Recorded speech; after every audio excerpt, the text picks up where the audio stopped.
Hello, my name is Marcus. I'm the compiler of a collection of therapy quotes entitled 1001 Windmills of the Mind, a collection of advanced self-help quotes taken from the philosophical, the psychodynamic, or the psychoanalytic perspective, which long ago, as I understand, was referred to by some, or perhaps many, as philosophical medicine and narrative medicine. All part of the ongoing tradition to know thyself. And recently we posted some quotes from some of the ancient Greek philosophers, Plato and Heraclides and so on. And I just discovered a collection of quotes by an author in Greece who compiled quotes from these ancient philosophers. So we'll be adding more quotes from these guys. Some good ones in there. Okay, so that's coming up, and that's in the pipeline. Quotes from Heraclides and Socrates and Plato, all those kind of guys. Some of the names I can't pronounce. Today's going to be a lighter load of quotes. I've done some good quotes. I've done a real good stretch of great quotes recently. Today's on the lighter load. I want to do a preview of just some elementary basic terms from the dictionary kind of thing. So we'll talk a little bit about projection. That's a common one. A little bit about the either-or thinking, why that takes place. Baby's got to organize things. Things are so chaotic for the baby. Well, he creates some kind of order if he does either-or. Baby's mind can't understand the totality of the situation, how mother can be loving and frustrating as one person. Oh, no, either-or. That's the baby's way of organizing things. And then, and the idea that when you identify what you're doing from a defensive point of view and confront that or face it, it might lift up some of the feelings around unmet needs from the past, and that's what you got to face, kind of thing. So the maxim is defense before content. Notice what you're doing, right, to get away from the pain. So you don't say, because I feel pain, I do such and such. First you say, oh, I do such and such. Oh, that's because there's pain underneath. So defense before content, right? So that idea. Is that it? And I think there's another one in there. So that's coming up. So stay tuned. The ones below are from Berger. Another good stretch of quotes by one of our mentors, Edmund Berger. So the past two videos were on Berger. I mean in preview mode. I'm talking about the preview mode. And the ones below, no, the ones below are from, the ones below here in this video are also from Berger, and the past two. So that's the 31, 25, 6, and 7. So 3 videos on Berger. So this will be the one. This is about the midlife one, the Divorce One Help book. So, Berger says the main theme in this book is face your inner conflicts. Do you think by quote-unquote divorcing your mate, you're going to divorce your inner conflicts? Oh no, he says. Your inner conflicts will faithfully follow you into the next relationship. So face your inner conflicts. Divorce won't help. So you can save your marriage. So he's all about how to save your marriage. Well, face your inner conflicts, you'll save your marriage. Divorce won't help. Divorce won't help you because your inner conflicts will just follow you to the next relationship. So he had a very popular self-help book, Edmund Berger, called Divorce Won't Help, which was a sequel to another popular book, which is an early one. 2 excellent books. Berger has a few self-help books for the public. A couple of Divorce Won't Help, Unhappy Marriage, and Unhappy Marriage and something. Another one called Attention Can Be Reduced to Nuisances. His core books, his main books are the writing one, the writer and psychoanalysis, the gambling one, and the money one. Money, gambling, and writing. And then plus the basic neurosis one, the superego one, battle the conscience one, and one that I can't find about the difference between the unconscious logic and the conscious logic, how different they are. That hasn't been digitized, unfortunately. Well, luckily, most of Berger's books have been digitized by now, but not all of them. Anyways, so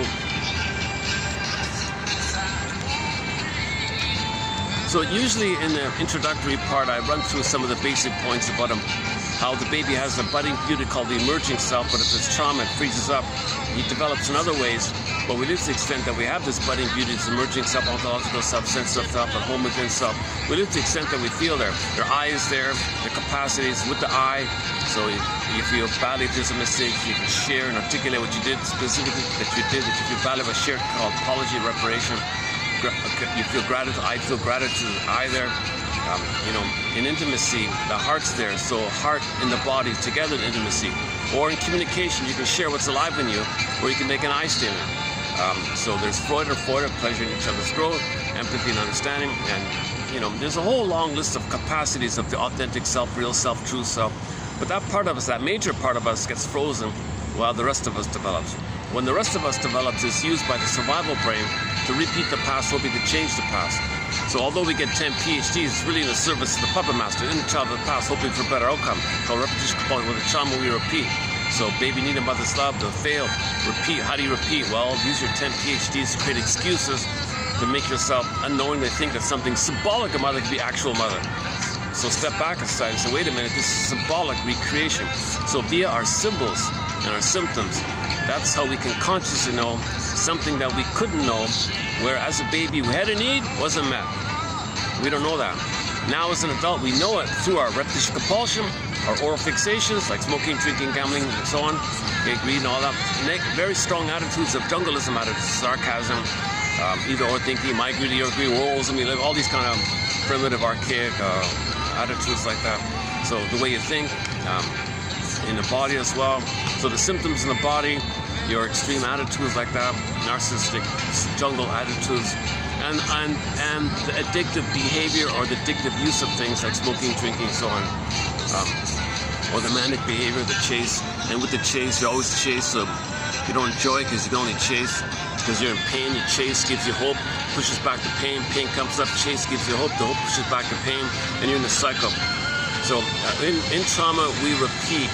And the way the baby kind of made a compromise was through the symptoms, through the body symptom, through the oral fixation, through the repetition compulsion, through the extreme attitudes. Those are considered representations or manifestations to communicate to the person that there was a trauma early on which we don't remember. Remember the baby, we don't remember what happens to us as a baby. Our hippocampus isn't online. We only have the survival brain in the beginning, that old ancient 300 million year old you know, the spine, the tip of the spine, the amygdala, the brainstem, that whole looks like, you know, Janoff likes to call it the salamander brain, or maybe we can call it the monitor lizard. And the other part, we saw these monitor lizards in the park. That was kind of funny. They look like little baby crocodiles or alligators. So I'm calling it the iguana brain. People call it the dinosaur brain or frog brain, or some kind of, you know, thing like that. Cold blood. It only cares about survival, in other words. So the baby doesn't understand time. And that part of the brain, like crocodiles, don't know time. If the trauma recorded that part of the brain, the system in the body, the whole system, body, mind, system, body, unconscious brain, part of the brain in the body, that whole kind of, it's recorded implicitly, procedurally, mysteriously, between what happened and goes in the body knows, the body keeps the score. Every body, 2 words, every body written as 2 words knows. So we know it in a kind of behavioral way, in a visceral way, in a body way, but we don't consciously know it. It's unconsciously known, like that. You know. Now it's known, but it's based on a sense of timelessness. And this trauma in timelessness means trauma when we've got to repeat to get out of the pain. Trauma means immense pain. We don't want to be in pain. We want to repeat because we don't understand time. But the event did take place, which is causing the repetition compulsion. Herein lies the confusion. Why are we repeating? The event took place. If there's trauma, that means the event took place, so that's past tense. But the brain doesn't know time, so it's still repeating. So enter consciousness. Consciousness is the healer. When you understand consciously something, you're putting time to something. Okay? Consciousness understands time. The unconscious does not. So when you make the unconscious conscious, you're making your experience, you're putting your experience in some kind of linear lived time, lived experience, emphasis on the ED, past tense, lived, past, it happened. Okay? So when you understand conscious, when you have consciousness about something, then the past is the past, ED, right? It lived, it happened, right? It's done, right? It's finished, right? And processed, assimilated, recognized. Versus if you don't have the consciousness and there's pain there, and you couldn't process, assimilate, digest, work it through, you know, you couldn't do something with it, You couldn't admit it, and that's why it happened. You couldn't find a story, narrative. So stories are part of it, narratives are part of it. Because story and narrative gives you time, which gives you consciousness, which lays the ghost to rest, right? So you need the time element. Oh, the time element. The original, the title of the original pilot, I think somebody said for the Twilight Zone was going to be an episode called The Time Element. So right off the bat, they were talking about the importance of time. How's the music? Are we getting the music? I can barely hear it here. I'm not sure if you're hearing it too up. Yeah, maybe not so much this time around. Okay. Yeah, what happened to my music player here? So okay, I'm trying to play a song by an unknown singer. He's just a regular guy with a regular job, and in his free time he wrote some song, did some 45 singles back in the 60s. One of them called Where There's Love by Jimmy Delps. He never made it, never had a record deal, no albums or anything. So luckily somebody's posting rare, super rare 45s. Oh my God, this is pretty good. I like this one here. So no copyright issue. So for this one anyways.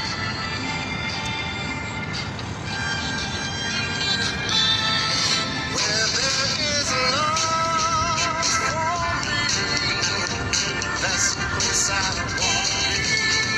Where there's someone who cares, that's the love I wanna share. I don't want a love that's gonna put me on a shelf, leaving me to cry all by myself, 'cause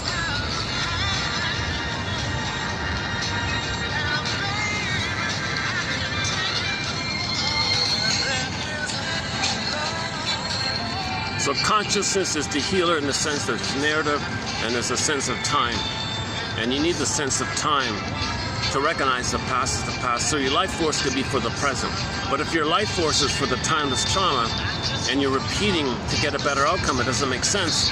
Here in the neurosis. The neurosis means you're living in the past, dwelling in the past, because you couldn't process it, you couldn't know it, you couldn't assimilate it, you couldn't make it, you couldn't synthesize it, or so-called formulate it, or even know what happened. You couldn't formulate it or synthesize or articulate. You could, so it's just too chaotic for the poor baby. He couldn't understand what happened to him. He's overwhelmed, pain, oh my God. So, okay, as mentioned yesterday, the baby's gonna cope with attachment trauma, relational trauma, interpersonal trauma, developmental trauma, strain trauma, ambient trauma, weaning trauma, all these traumas the poor baby's going under.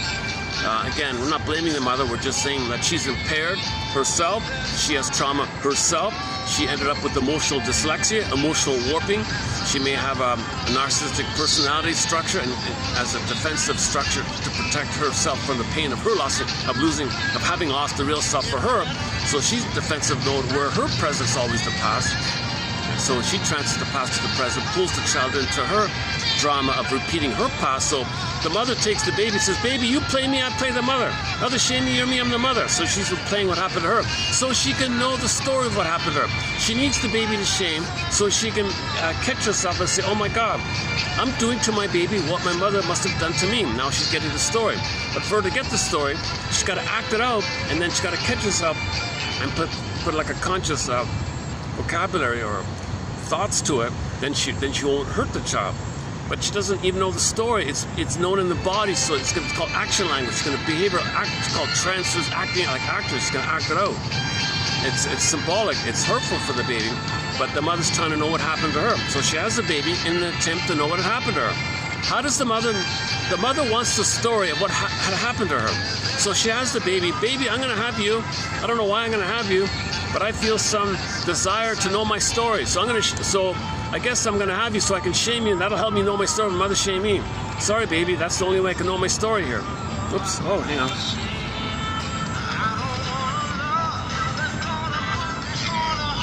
How about like this? Does that work? Like, can you hear it like this? I just rest it like that. Things are kind of muddy. It just rained here. Things are kind of muddy around. Okay, let's try. That should work, right? Yeah, okay.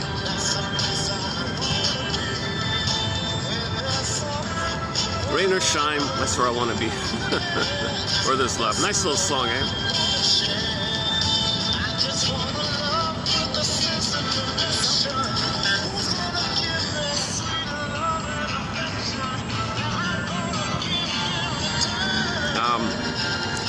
The other side of the mother being confused about what to do with her baby is that she has a baby and says to herself, baby, I'm sorry.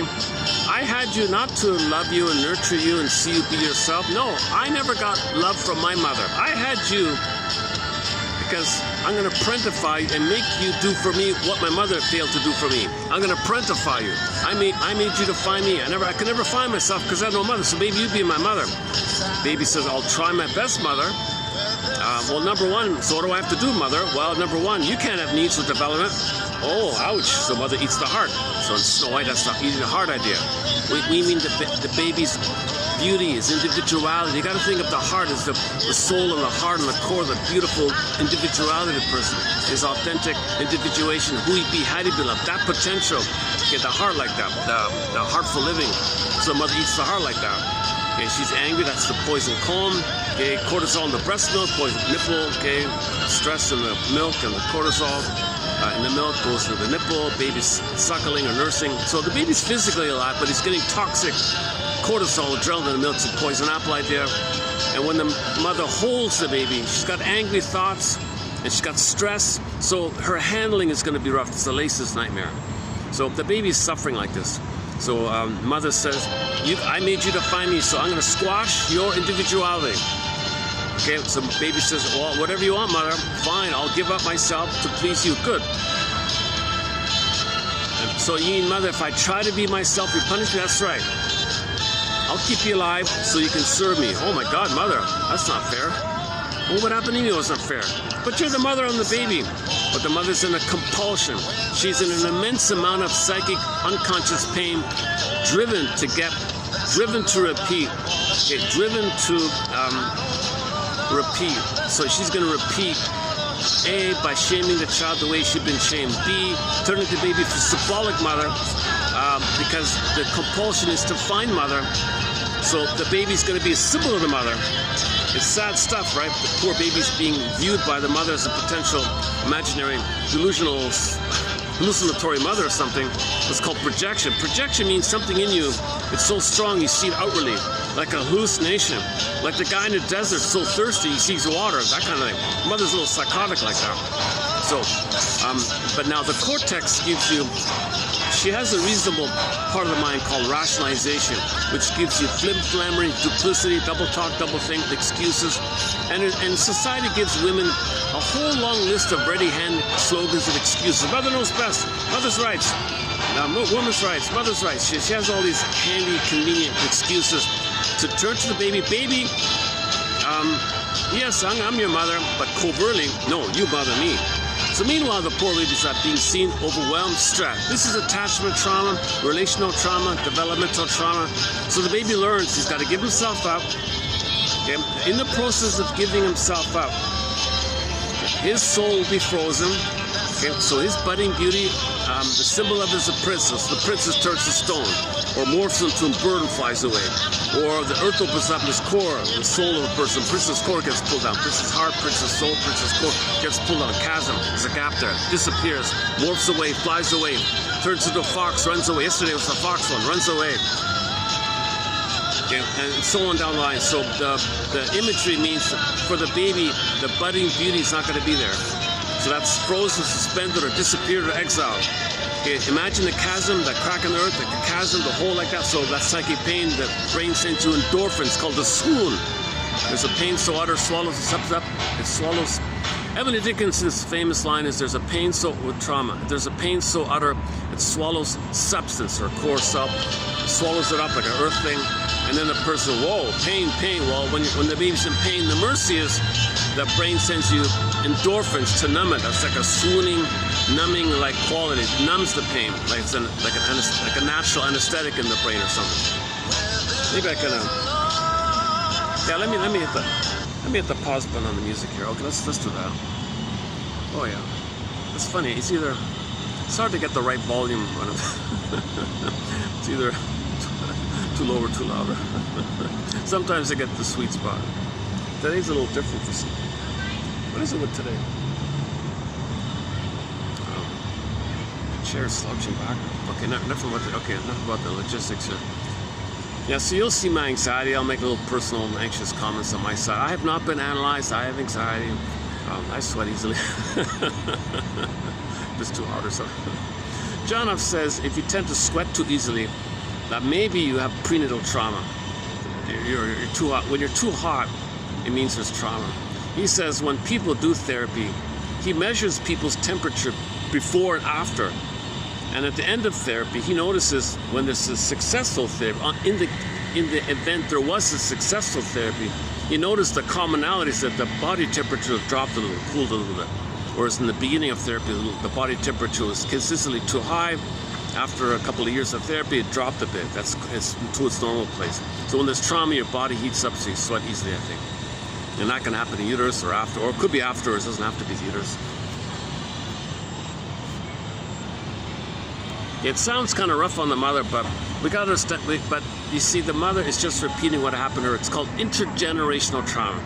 The mother wants to know what happened to her. So A, she's going to treat her child the way she's been treated so she can know how she's been treated.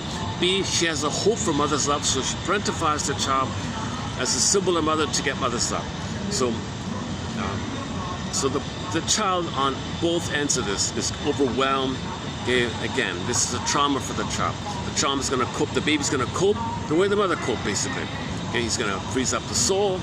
Pin goes on the collar, the swoon, or another version of the swoon is the pin goes on the collar. Under the collar, the emotional body goes flat. Okay, so back to Greece. In ancient Greece, with Plato and all those guys, Heraclitus and all those guys, during that time, the phrase, or even before that, I think, or whatever. Okay, during roughly 2,000 to 3,000 BC or whatever it is. Some ancient Greek medical doc, maybe it was that not that one, another. I don't know. One of these ancient Greek philosopher types, medical philosopher types. The term that was used, whoever started, I'm not sure, is called athimoalexia. Okay, no feel. In the literal translation in English is, according to one translation, is no feelings for your words. Okay, so the baby, okay, is the feeling self flies away. Okay, feelings go numb. So instead of feeling like a real rabbit, they're going to feel like the velveteen rabbit. Okay, so once again, the feeling of being a real and alive embodiment, soulmate, the feeling self, ontological self, the I, the beingness, the feminine, okay, all that. Beauty of all that budding beauty and emerging self, real self, authentic self, true self, all that stuff is frozen. So that's included with your feelings. Another version of this is the golden ball goes down the well, like the frog prince. The golden ball goes down the well. The golden ball is a symbol of the radiance and the warmth and the aliveness of your feelings. Okay, the wide range of feelings, needed feelings, the fullness of feelings, the shining of your feelings. That's all. The golden ball went down the well. That's quite visual and immediate quick image. The golden ball goes down the well. So now you're feeling, what are you feeling? You feel like this black hole feeling, and you don't feel anything, right? It's pain, so the swoon, or the pin goes on a call and the body goes flat. Different ways of doing it. Now, the third, that's the first two coping strategies, right? Send away the soul. Okay, so the princess morphs into the bird and flies away. Woman's core gets pulled down, etc. Okay, the brain sends you endorphins, so the pin goes on a collar, number 2. Now the baby, remember the baby has to organize his experience. He doesn't have much of an ego to understand the mother. So if there's something helpful on the mother's side, there's the good mother. But when the mother's hurting him, then click, there's a bad mother. He doesn't understand it's the same person. But in the baby's helpless, powerless, tiny emotional place, from the baby's perspective, the mother's the giantess in the nursery. So you got this from the baby's angle, from the baby's eyes, and helpless and powerless and totally dependent, totally passive, no motor skills, can't do anything. Mother's seen from the baby's eyes like this grand, powerful thing. So anyways, it's going to end up with the baby organized experiences, goddess and demon. Good breast, bad breast. Okay, in the imagery, in the mythology is metaphor for psychology. So the psychology of the baby, unconscious fantasy baby is going to be goddess and demon. And a separate life, so psychic splitting. That's the etiology for either or thinking like that. So it is heaven and hell for the baby. He needs paradise. Babies need unio mystica, participation mystique, Garden of Eden, Shambhala, Nirvana, paradise. Okay, delirious euphoria, oceanic ecstasy, one guy called it. Baby's in a very grand, happy, blissful, no time, no space. He thinks the universe floating around, all powerful, all over the place, omnipotent, needs automatically meant, no stress, no worries, floating around. He's in some kind of a quote-unquote mystical condition or something. We don't know, right? So, but if the mother hurts him, click. That's a rejection to his identity. The feeling of the rejection to your identity is called shame. Shame is a burning, biting feeling. Okay? So the mother is the monster and he's in hell. Hell is a metaphor for the emotion of shame. Now the baby's in hell. So when the mother's doing it right, he's in heaven. Mother makes a mistake, poof, he's in hell. It's either or. But the goddess and demon of the self-representation, he's special and all that, chosen, special, blissful, or he's a defective, no good, unworthy, unlovable, being punished, hell. Heaven. The baby has the exaggerated either or. That's how he's organizing the quote-unquote order out of chaos. He's kind of trying to create some kind of sense of what's going on. So that's the third coping strategy called either or psychic splitting. Okay, psychic splitting. Okay, next. Okay, now remember, during this time, during all of this, the baby communicated via their signals. Mother, I need your love, I expect your love, I expect connection, I expect rhythm of safety, your attunement, your attunement, a rhythm of safety. You see me, you're there for me, you're present to me, you soothe me, you recognize me, you welcome me, I see all that, I wired it, I learn about myself, the way you treat me, I learn about how to treat myself by the way you treat me. I understand myself by how I see you treat me and think about me. I see all that. I learn about myself by how you treat me. So this is the so-called oral phase. It's not just about milk. It's the experience called incorporation, interjection, internalization, identification. This whole thing, this is the so-called quote-unquote oral phase. It's not just about milk. Right? It's the relationship. He's taking in the relationship, so to speak. Right? So he expects it. And mother should naturally, instinctively provide it. But mother's jealous, envy, eat the heart. No, I'm using the baby. I can't take care of the baby. He's got to take care of it. So baby's going to show distress. Mother, what's going on here? I'm surprised by this. I didn't expect this. So now there's tension, fear, shame, fear, tension. Baby's showing him visceral in the face, in the vocal, in the body. The baby's communicating non-verbally. Nevertheless, the babies do talk before they can speak. End of the book, What Babies Say Before They Can Talk by Paul C. Hollinger. Excellent little self-help book. We discussed here a couple of months ago about the innate, right at birth, right from the get-go, the baby can communicate 9 core, quote-unquote, affects right off the bat. All babies all around the world can have the same capacity to show, and then he's got the list of 9 there. Interest, joy, that's the natural one. But if that's failed, okay, then you got the tension, or the distress, the tension, distress. Okay, the fear and anger, the stress response, and shame. And then sort of like the other ones are like distaste and dissmell, or disgust or distaste and dissmell. It's like physiological kind of things. And the last one is the startle one, the startle or surprise one. So the baby's showing, mother, my interest, my joy is gone because you meet my needs. So I'm afraid. My interest to be with you, my natural curiosity to grow and love and develop and be myself. I'm born to develop, born to grow, my interest, my potential to have interest and curiosity, you squash it. You told me don't do this, don't do this, don't do this, don't be me. Oh my God, you robbed my interest, you robbed my identity, you robbed my joy. Now I'm going to communicate my distress, my fear, my anger, my distress. Okay? The final pathway, tension, final pathway goes to the anger. Anger builds up to the fury and the rage. So the baby's fury and the rage of the mother, okay, these are SOSs. Babies send an SOS to the mother. Mother, I'm not blaming you. I'm not saying you're bad or something. I'm communicating my need for you, my need for love. My rage is an SOS for your love. Some others say, "Oh, you're blaming me. I'm going to punish you for that." Oh my God! What you can see the immense they call it persecutory fear now, because it's really going over the top for the poor baby. No, mother, I'm angry because I thought you're going to be there for me. You betrayed me, you failed me. So I'm going to let you know. I'm going to give you like another chance here. I'm going to communicate my fear and my stress and my shame, I can show it to you. I can show it to you. Look at my face, look at my tone, look at my body a little bit. You can figure it out. Mother still doesn't. What are you complaining and blaming me? Oh, okay, final. My best emergency chance to get your attention, mother, is to show anger. Now it clicks to the anger. Anger is like the final pathway. Different degrees, it ends up with anger, fury, rage. Hate, of course. Oh, you hate me, baby. Oh, they're going to punish you. You can't hate me. Who do you think you are? So the mother transfers the bottle with her mother, because the mother thought her mother hated her. Transfers her bottle to the baby, thinks the baby is her mother. I'm going to hate the baby. It's fighting back with the baby. Called Talia, I'm going to back at you, baby. Holy, you know what? Mother, baby saying, mother, I'm not your mother. I'm not my grandmother. What the hell here? So mother's psychotic, she's delusional. Remember, she projects a lot of things that are unresolved in her. She puts it out. She puts out her monster mother onto the baby and thinks the baby is attacking her like she is.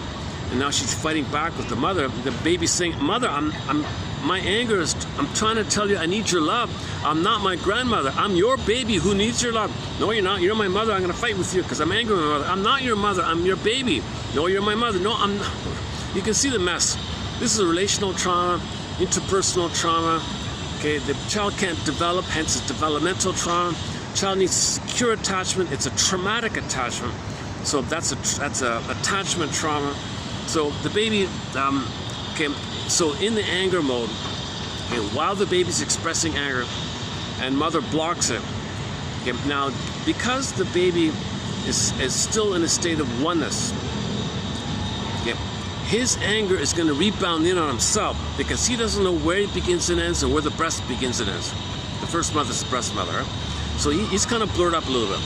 It's called undifferentiation, merging, fusion, symbiosis, oneness, and all that. So his anger to the mother, it kind of, imagine the water hitting like a wall there and it rebounds in. Baby wants to live, love, okay? It's only one love line. It's only the cry for love, desire for connection, desire for attachment, so we can develop and have this identity. The block, tension, fear, final pathway, anger. So now the baby's in anger mode, and the mother still, after all the baby screaming and all that, the mother says, you can't be angry. Oh my God, what's left? What's left for the poor baby? What's going to happen? The theory is the baby's anger is going to attack himself. Now the baby's L-I-V-E, oddly enough, if you reverse the letters, the imagery, the water turns around, L-I-V-E, E-V-I-L. Because in the baby's rage, he crossed the point where he thought, in his rage, he's got to possess the mother, devour the mother. He wants to take him. So now he's like in a voracious, hungry wolf kind of thing. He's kind of in a voracious mode like that. So that kind of anger is now destructive. But this destructive life force, which was for love, cry for love, it was blissful for love, cry for love, anger, and then finally it got destructive, then it's turned around. Now you take the child's own life force in anger, rebounding back in on himself. The baby's world is pre-linguistic, pre-verbal, imaginal, myth and fairy tale, Alice in Wonderland. So the image is the baby's anger rebounding in on himself, poof. Okay, you got some kind of monster of the id monster. What's the id? The elementary basis of the unconscious. So now in the baby's mentation, you've got like a minotaur. Okay, in the Twilight Zone, they use the typical, the famous, the most common one is the Minotaur, the howling man, the guy with the horn, Satan, devil. Okay, it means it's not real. It's a symbol of the baby's rage. So when people say the beast is within, the monsters within, the devil's within, Satan, that's all with them. It's your own anger at your mother. We're not calling the mother that. We're saying that your rage at your mother, rebounding on herself, attacking yourself, destructive. So it's your own anger and it's destructive, and you were in the hungry wolf mode. Right, so it's kind of like attacking you. Now the jargon for this, you can use any kind of jargon. Fairbairn uses the internal saboteur, or the inner critic, or bad breast, bad object, something like that. Something that's against you like that. Berger at one point called it, what do they call it? Yeah, okay, never mind. Let's just call it inner critic or internal saboteur or the howling man, something like that. In the Twilight Zone, season 2, episode 5, they had a list from folklore and literature, okay, Bela Bai, Ariman, Bela Bai, they had like a list like that. So it's not real, it's just a symbol of your rage, which is destructive, but it can't reach the mother because the mother's so powerful, she can block it. Mother's got all the power. It's like the baby hitting against the stone wall. Mother can easily block it and then it goes in on himself. So the baby's rage is turning in on himself, thinking it's attacking the mother, fighting with the mother, but he's fighting with himself. That's why it's destructive to himself. So in the back to the Twilight Zone, okay, the howling man was in the castle in the room. Okay, the castle was the body or the person, the room was the organ. So in the organ in the person or the organ system or something inside, you got this angry thing inside. That's why it always looks for a valve to go out. So the howling man would go out, get in, out, in, out. They said it in a simple way.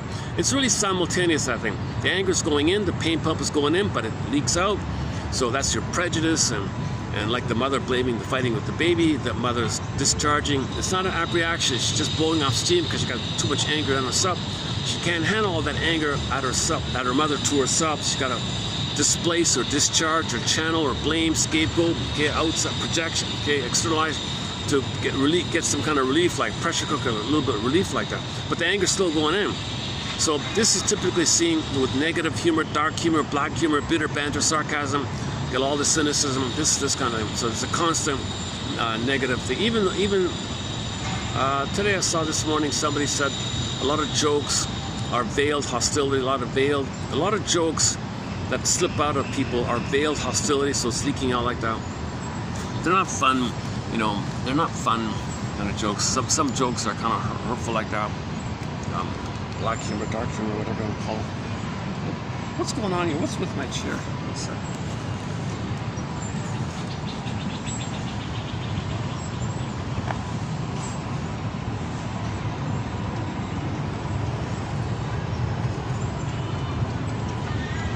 Does that sound a little better?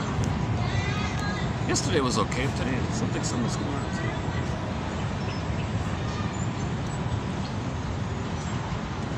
One more second. What the hell's going on? Maybe the mud.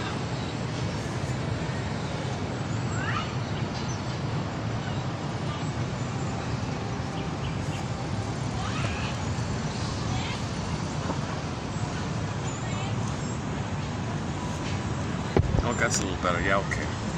Turns out one of the legs was deep in the mud. It's kind of wet here still. All right.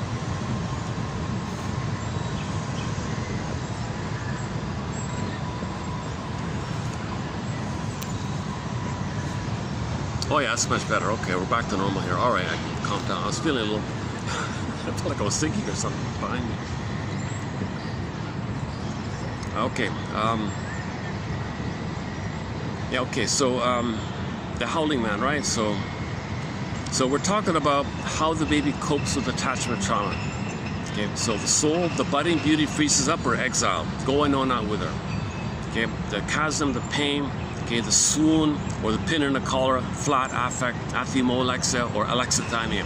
No words for your feelings, and the other one is no feelings for your words, and the other one is no words for your feelings. See, you live to the extent that you have your feeling.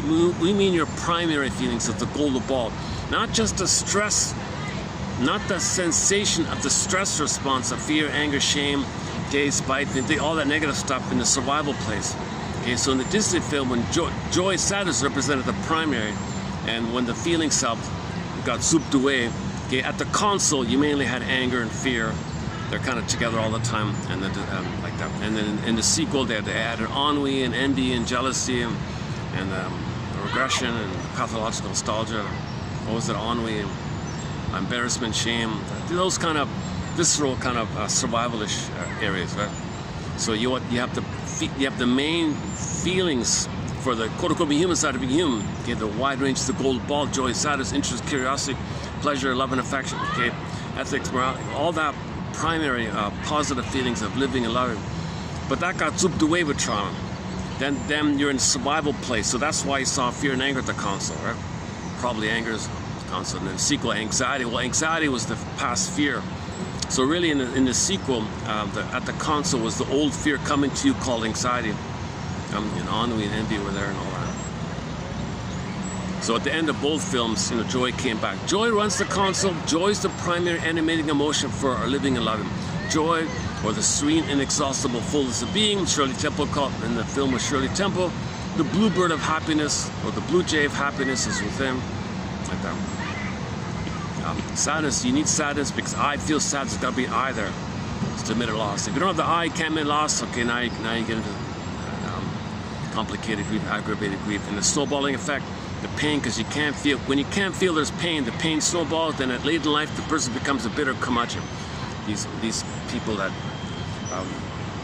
are hyper sensitive to little things, they get angry easily because they want to control something they can't control, so they lost something that brings up all the pain of the previous loss, the snowballing effect, kindling effect, so now you're on eggshells around them.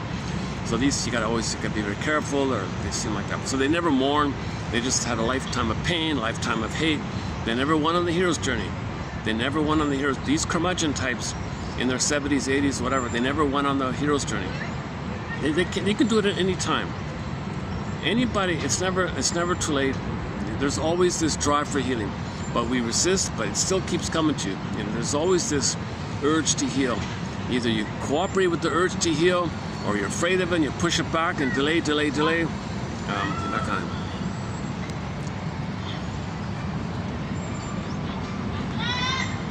So once they usually in midlife, it comes to your attention. But some people manage to, it's a mixed thing, you know. Some people manage to inherit a lot of money and just have a party all the time, and they never have to face it. So it's always, they're busy being greedy and addictive to get, hope, to hope, push back the pain relief, hope. So it's not a real pleasure. There's no real feeling pleasure from the feeling self.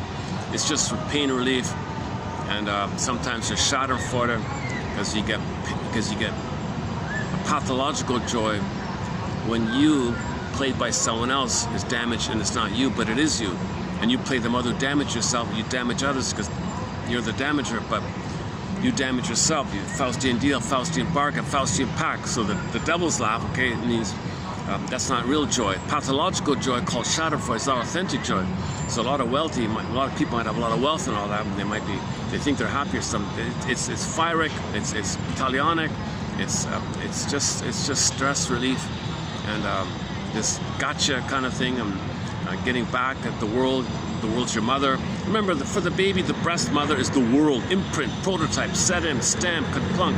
The world, okay, you see the world through the lens. Okay, you see everything through the lens. So the world's the breast. You're fighting with the breast, getting back with the breast.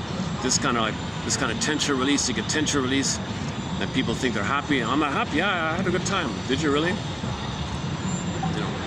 So there's a different quality to having the blue jay of happiness, okay, the bluebird. Versus this neurotic pride, this where you're an infant, where you take the blissful feeling that you're king and a god in the uterus. So there's a difference between the blissful pride-like feeling that babies have in the uterus, so they're king and a god, right? So infantile megalomania, they feel the king and a god. There's a certain kind of delirious euphoria like that. They think they keep flipping up that past fear. Think that's happiness. Okay, happiness is not the regression of being a baby king and a god, right? The authentic happiness is your emotional life and age, psychological age, emotional age fits your body like that. You don't want this kind of chasm. Okay, that's a sort of we're getting a little abstract, maybe too abstract here also.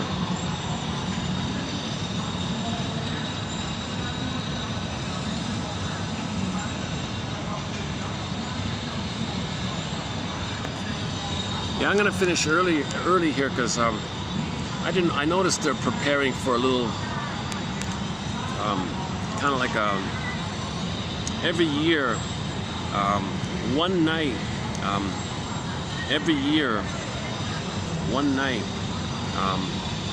many people go to where there's water or something, like a pond or a river or a stream or wherever, and they make like a little, not a boat, like you take a banana leaf or a plant leaf or a piece of bread or something that can float on the water that's organic. They can digest or process or biodegrade. There's no plastics in it. So you take like a banana, I think typically it's like a palm leaf, or a lot of them use a piece of bread, I think. So you take a piece of bread, or maybe like a biscuit or something, I don't know. And you stick a little flower, like a real flower on it, not a fake, a real flower on it. So you got like a little boat. You make a homemade boat like that. That doesn't hurt the pond or something. Okay, then you, there's different, as far as I understand, there's different ways to do it. You can show respect to the river god, the goddess of the water, the goddess of the ocean, the goddess of water, the element of the water, appreciation for water, or the goddess of ocean, water, water of life and all that. I think that's one part of it. Now water means feeling, cleansing. See, water is feeling, right? So when you feel in the wave, things are flowing, so that's a healing. It's healing. Water is the element of healing. So maybe if there's something bothering you, you can put something about you that's bothering you. So you take like a hair of yours maybe, or I think they take a clipping of a fingernail clipping, or a little hair, something little like that, and you put it on this little boat, and you want it to be felt through and processed through, where you can process it through and feel it through, and now you're refreshed and cleansed, and you wave like a feeling waves through. You want something to wave through, something that was blocked, and you want to wave it through. You can do it through this ritual of putting a fingernail or a hair or something of yours on this little homemade boat. You send it in water with a flower. Thank you nature, forces of nature. So the water goddess, like a symbol of the forces of nature. So you say, dear nature, I want to heal. So you're communicating to yourself, you want to heal. You admit you want something old that's blocked to flow, something old, like a hair, like a fingernail is good because it's old, it's stuck. So you want it to flow. So you're consciously saying, I want something to flow here. Dear feelings, dear goddess of feelings, goddess of water, I want to flow, I want to feel, I want to heal, right? So I think every year there's two sides of it. There's this letting go of the old, or feeling the old so you can have the new. So quote unquote, the death of something old is the birth of something new. So there's like a renewal, like a rebirth, a renewal, a refreshing, a cleansing, renewal, purification, catharsis, release, like that. That's one way of doing it. Or just simple gratitude, or the other one is just simple gratitude for nature and like that. So there's gratitude and a wish for healing and cleansing. And is there something else? I just took a quick peek at the Wikipedia there. So I didn't get the full story. I'm sure there's much more to it. Just on the first quick scan, I wanted to comment on it because I can see them preparing for it this afternoon. It's at night, it's not in the afternoon, so you don't see it now. But I noticed last year you see it at night. It's all lit up. Everything's all lit up. It's very nice. The festival is called Lat. Is it Lat Prang or Lat? I forgot the wording. It's two words. The first word begins with L. The second word begins with P. It's not just where I am here. It's sort of like a regional thing. Many countries do it in this area, I think.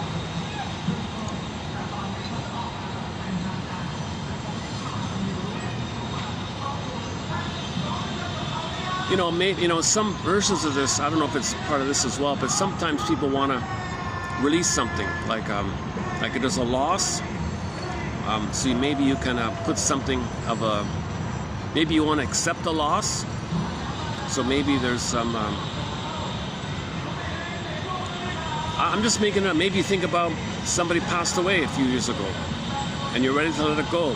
What was their favorite food? So you take a little bit of their favorite food. Let's say, okay, I love you. I want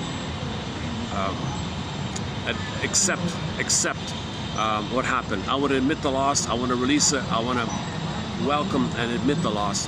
So you can admit a loss in this kind of ritual. I don't know if they do it here specifically, but I think maybe one way to admit a loss is maybe to do something like that. It's just a way to communicate consciously that you're admitting something, you're facing something, you're identifying something. So the little activity facilitates the consciousness because it's honest, like you're doing it physically. You're being honest to yourself, right? So people doing this are really doing something honest, either in the form of gratitude, or in the form of wanting to feel and have a renewal, or in the form of maybe the grief one, maybe. Plus you got the community thing, it's a community atmosphere, it's nice lights and all that.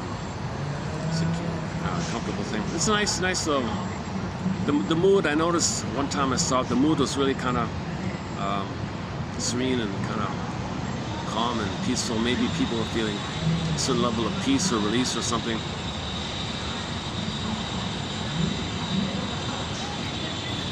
Wait a second.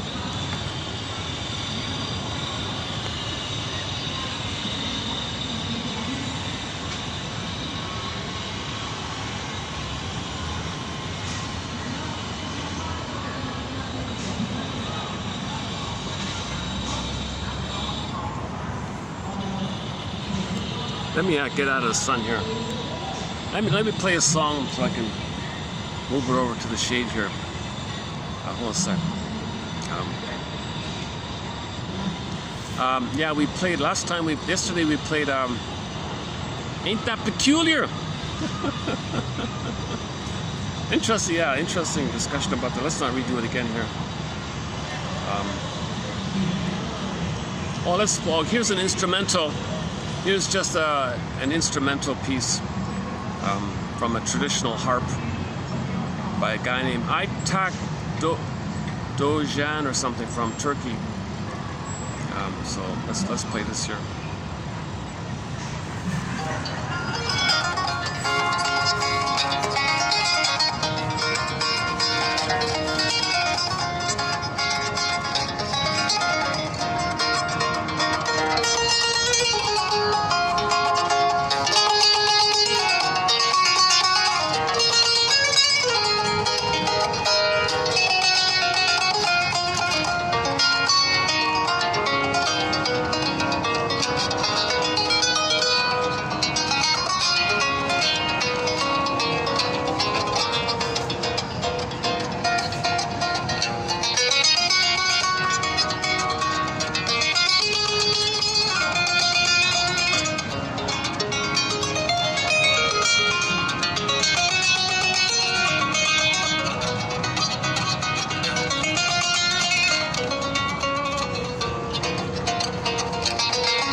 To sweat it out here. There's people all onto the side there. I'm gonna have to stay here. Okay. Rain or shine, hot or cold. Let's keep posting these quotes here. I'll play the song another time. Okay, where are we here? So we were talking about oh my goodness. We were talking about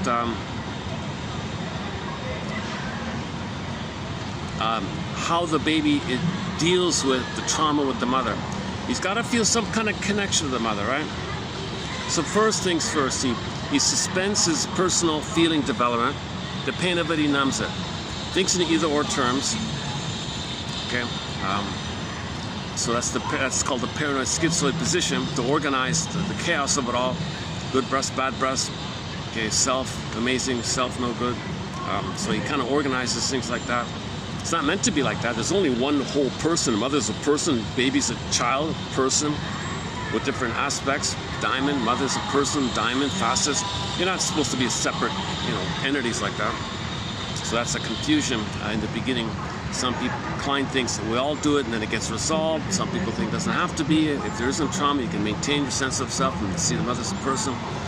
Anyways, the conclusion is you want to see the mother as a person, yourself as a person. Okay, so back to the baby's anger at the mother, and it rebounds in on himself. Now, he's got to feel some kind of connection, some kind of reality connection to the mother, but the mother hurt him. So to have that connection, he's got to accept his anger at himself because it's in response to mother hurting him.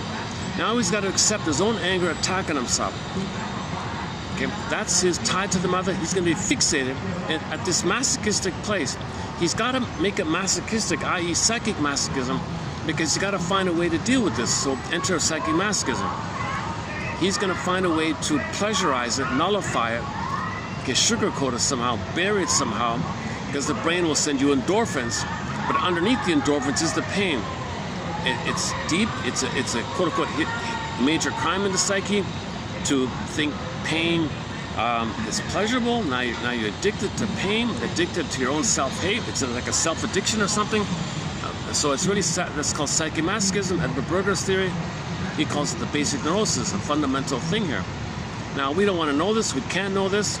So we got to cloak it over with another defense mechanism called the rescue station, i.e. confession to a lesser crime, not the major crime. You confess to the lesser crime, pseudo-aggression rescue station, which means, as I understand it, you look for you actively look for symbolic mother. Because when there's pain, dopamine, chase.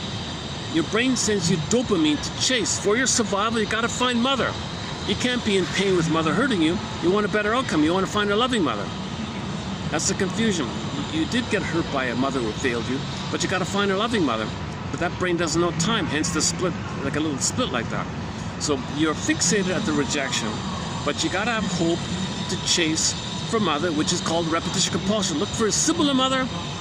A symbol mother: food, cookies, ice cream, promiscuity, things, greed, money, activity, being busy, and along with the attitudes about it, feeling entitled, feeling important, feeling entitled, hope for mother, all that kind of hope and identity of being special, and you're going to be active and you're special and you do it, so you interpret your behavior as you doing it, so you feel important like that, and you got the hope of getting mother. Oh my goodness.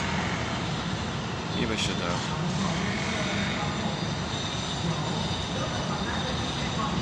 there's some kind of event taking place to the side there. Maybe I should change, move somewhere. Yeah, so what time is it? Let's see. Well, it's 3:30 already, eh? My goodness.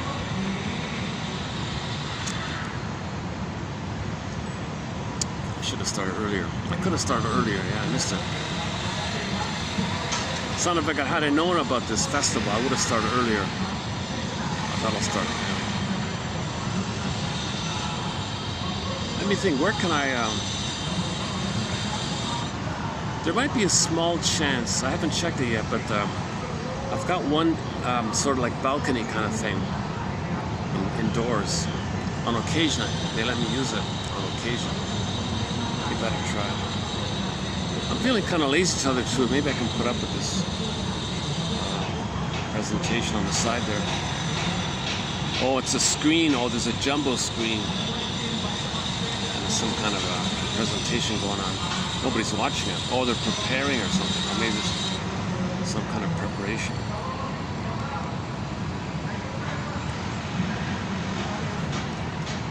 Okay, let's just try it for the next few minutes. Let's just keep going for a few minutes, see how it goes here.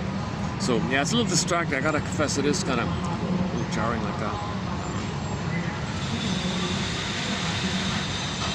Okay, so psychomasochism. So yesterday and the day before, it's all about psychomasochism. The baby's gonna pleasurize this pain.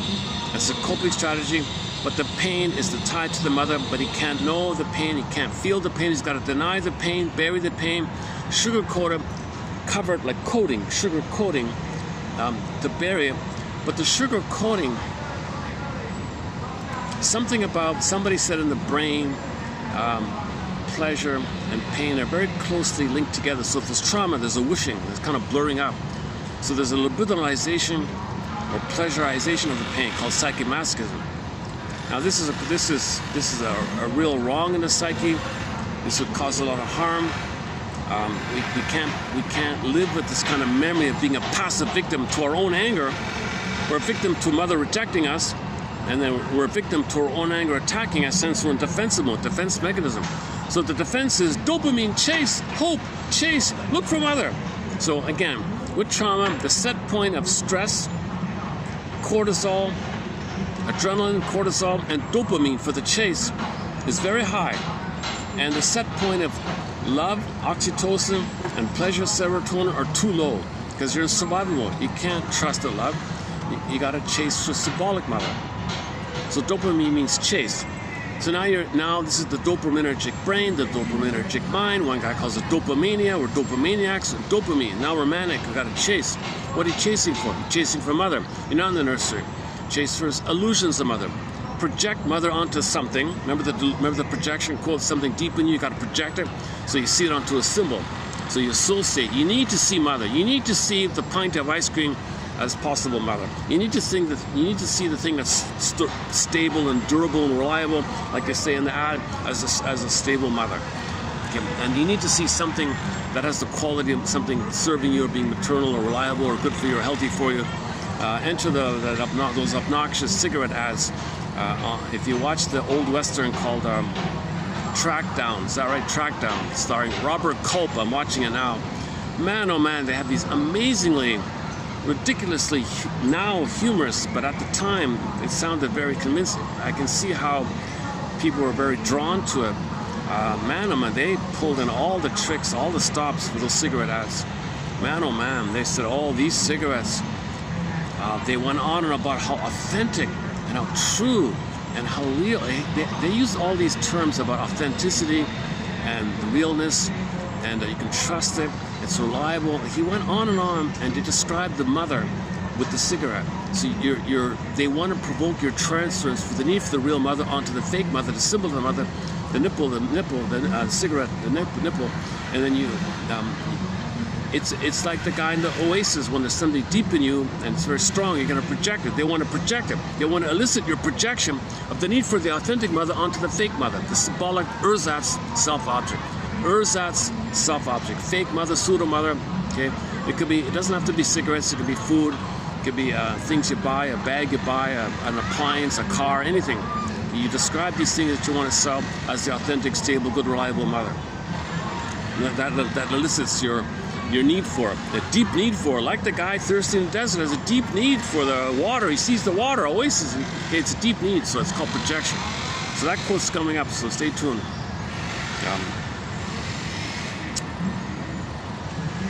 Yeah, you pin your psychic goods, the need for mother, onto that. You see, the advertiser wants you to pin or project.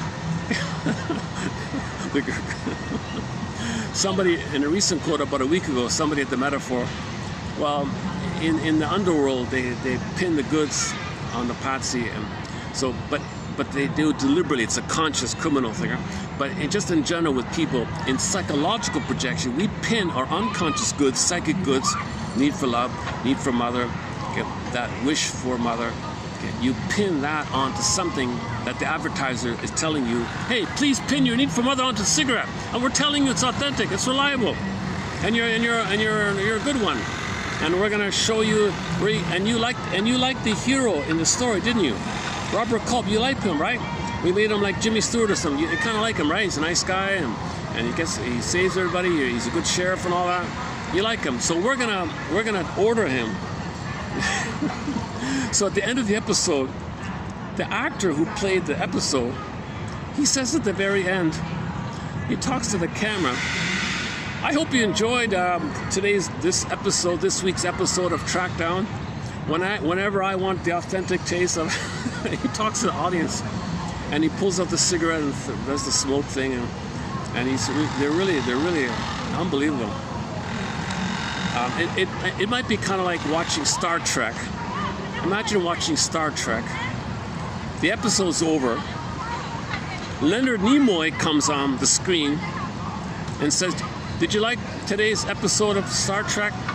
Well, Leonard Nimoy, when I want to feel good and strong and intelligent and wise and have the answers, when I want all that, I get my... He opens the pack and all. Can you imagine that? That's what they did in the old shows. They did stuff like that. So it's kind of, it's just so fun. It's kind of humorous in a way. I kept laughing at it. Oh my God. Yeah, this very serious episode, and suddenly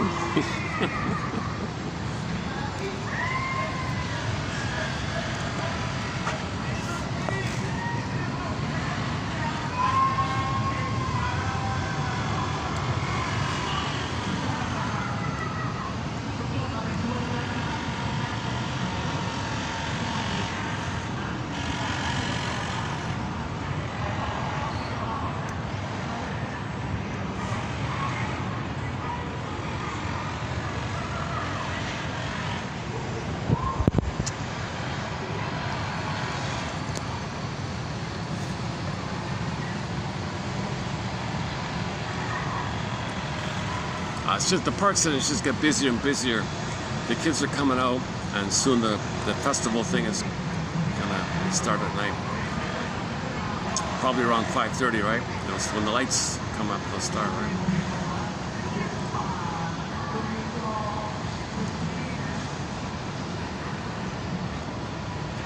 Oh, have some people done it already? Let's see. Oh, some people have already. Oh, I see. Oh, some people have already put on their homemade boats on the water. Oh, some people are starting early. Oh, yeah, I see it already. Yeah, beat the crowd. Beat the crowd. Hey, water goddess, you're going to be pretty busy. Can I get an early start? I got to go home. I live far away. Of course.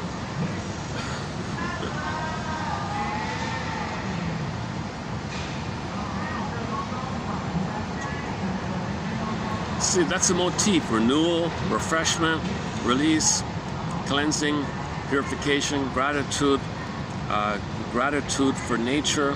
So the water goddess, personification of a natural force, forces of nature, like that. So there's a connection to the earth like that. So that's code for gratitude towards our mother as well. If you have gratitude towards the earth, that implies gratitude towards the mother, or at least some hope for a loving mother to process. Yeah, maybe you have to experience the mother processing something. Now feeling comes up, it's too much. Now you want the extra help, maybe, or you want the reminder of mother processing your feelings. So you want to trigger your mother processing your pain. So you do this activity as a triggering mechanism to trigger in the memory of your mother processing your pain. So in your mind, you send the boat to your mother. The mother receives it and sends it back to you, and sends the goods, the love goods that you need. So you send your distress to the mother in the boat. Mother picks up. Okay, here's the love in return. So you're repeating the thing. So you put the boat in the water. You might send out your fingernails, some distress, something sad, and then it triggers the memory. The mother soothed you, so you might trigger something within. So the outer behavior, as above, so below. So you do something in the outer, it might trigger some memory within like that. So the fact that people can do this, that means there's like a hope of a memory of that. Maybe if mother was too hurtful, maybe people think, I don't know. Well, there's two versions. Either, there's so many factors. Yeah, there's so many parts to this.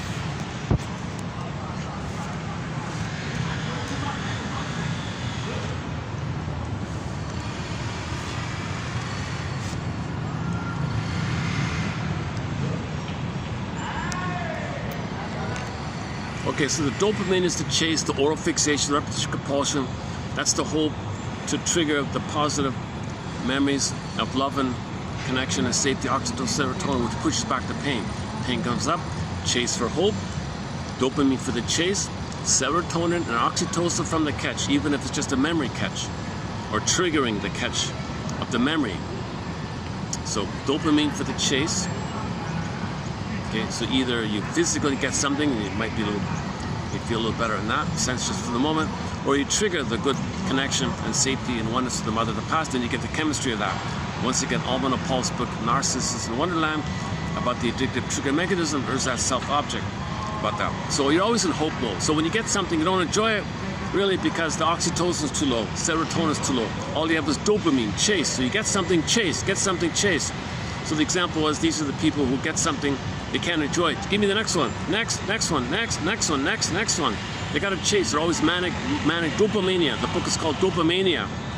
Well, the book is called Dopamine Amor, but when it got translated into the dopamine, in the dopamine language, in the Romanian language, in Romania, the chief editor of the publishing company that published the translated version of that book, Dopamine Amor, they translated the title into Dopamania. So in Romania, if you go to the bookstore in Romania, you might see a book called Dopamania. Like in English, Dopamania. I prefer that title, to tell you the truth. Previk's book is also very good. Professor Previk, called The Dopaminergic Mind. I'm not really a fan of dopamination, to tell you the truth. Although the author, Miss Lemke, does some good presentations on YouTube and podcasts and all that. But I don't, honestly, son of a gun, I don't recommend her book, to tell you the truth. Listen to her interviews. You're better off with that, I think.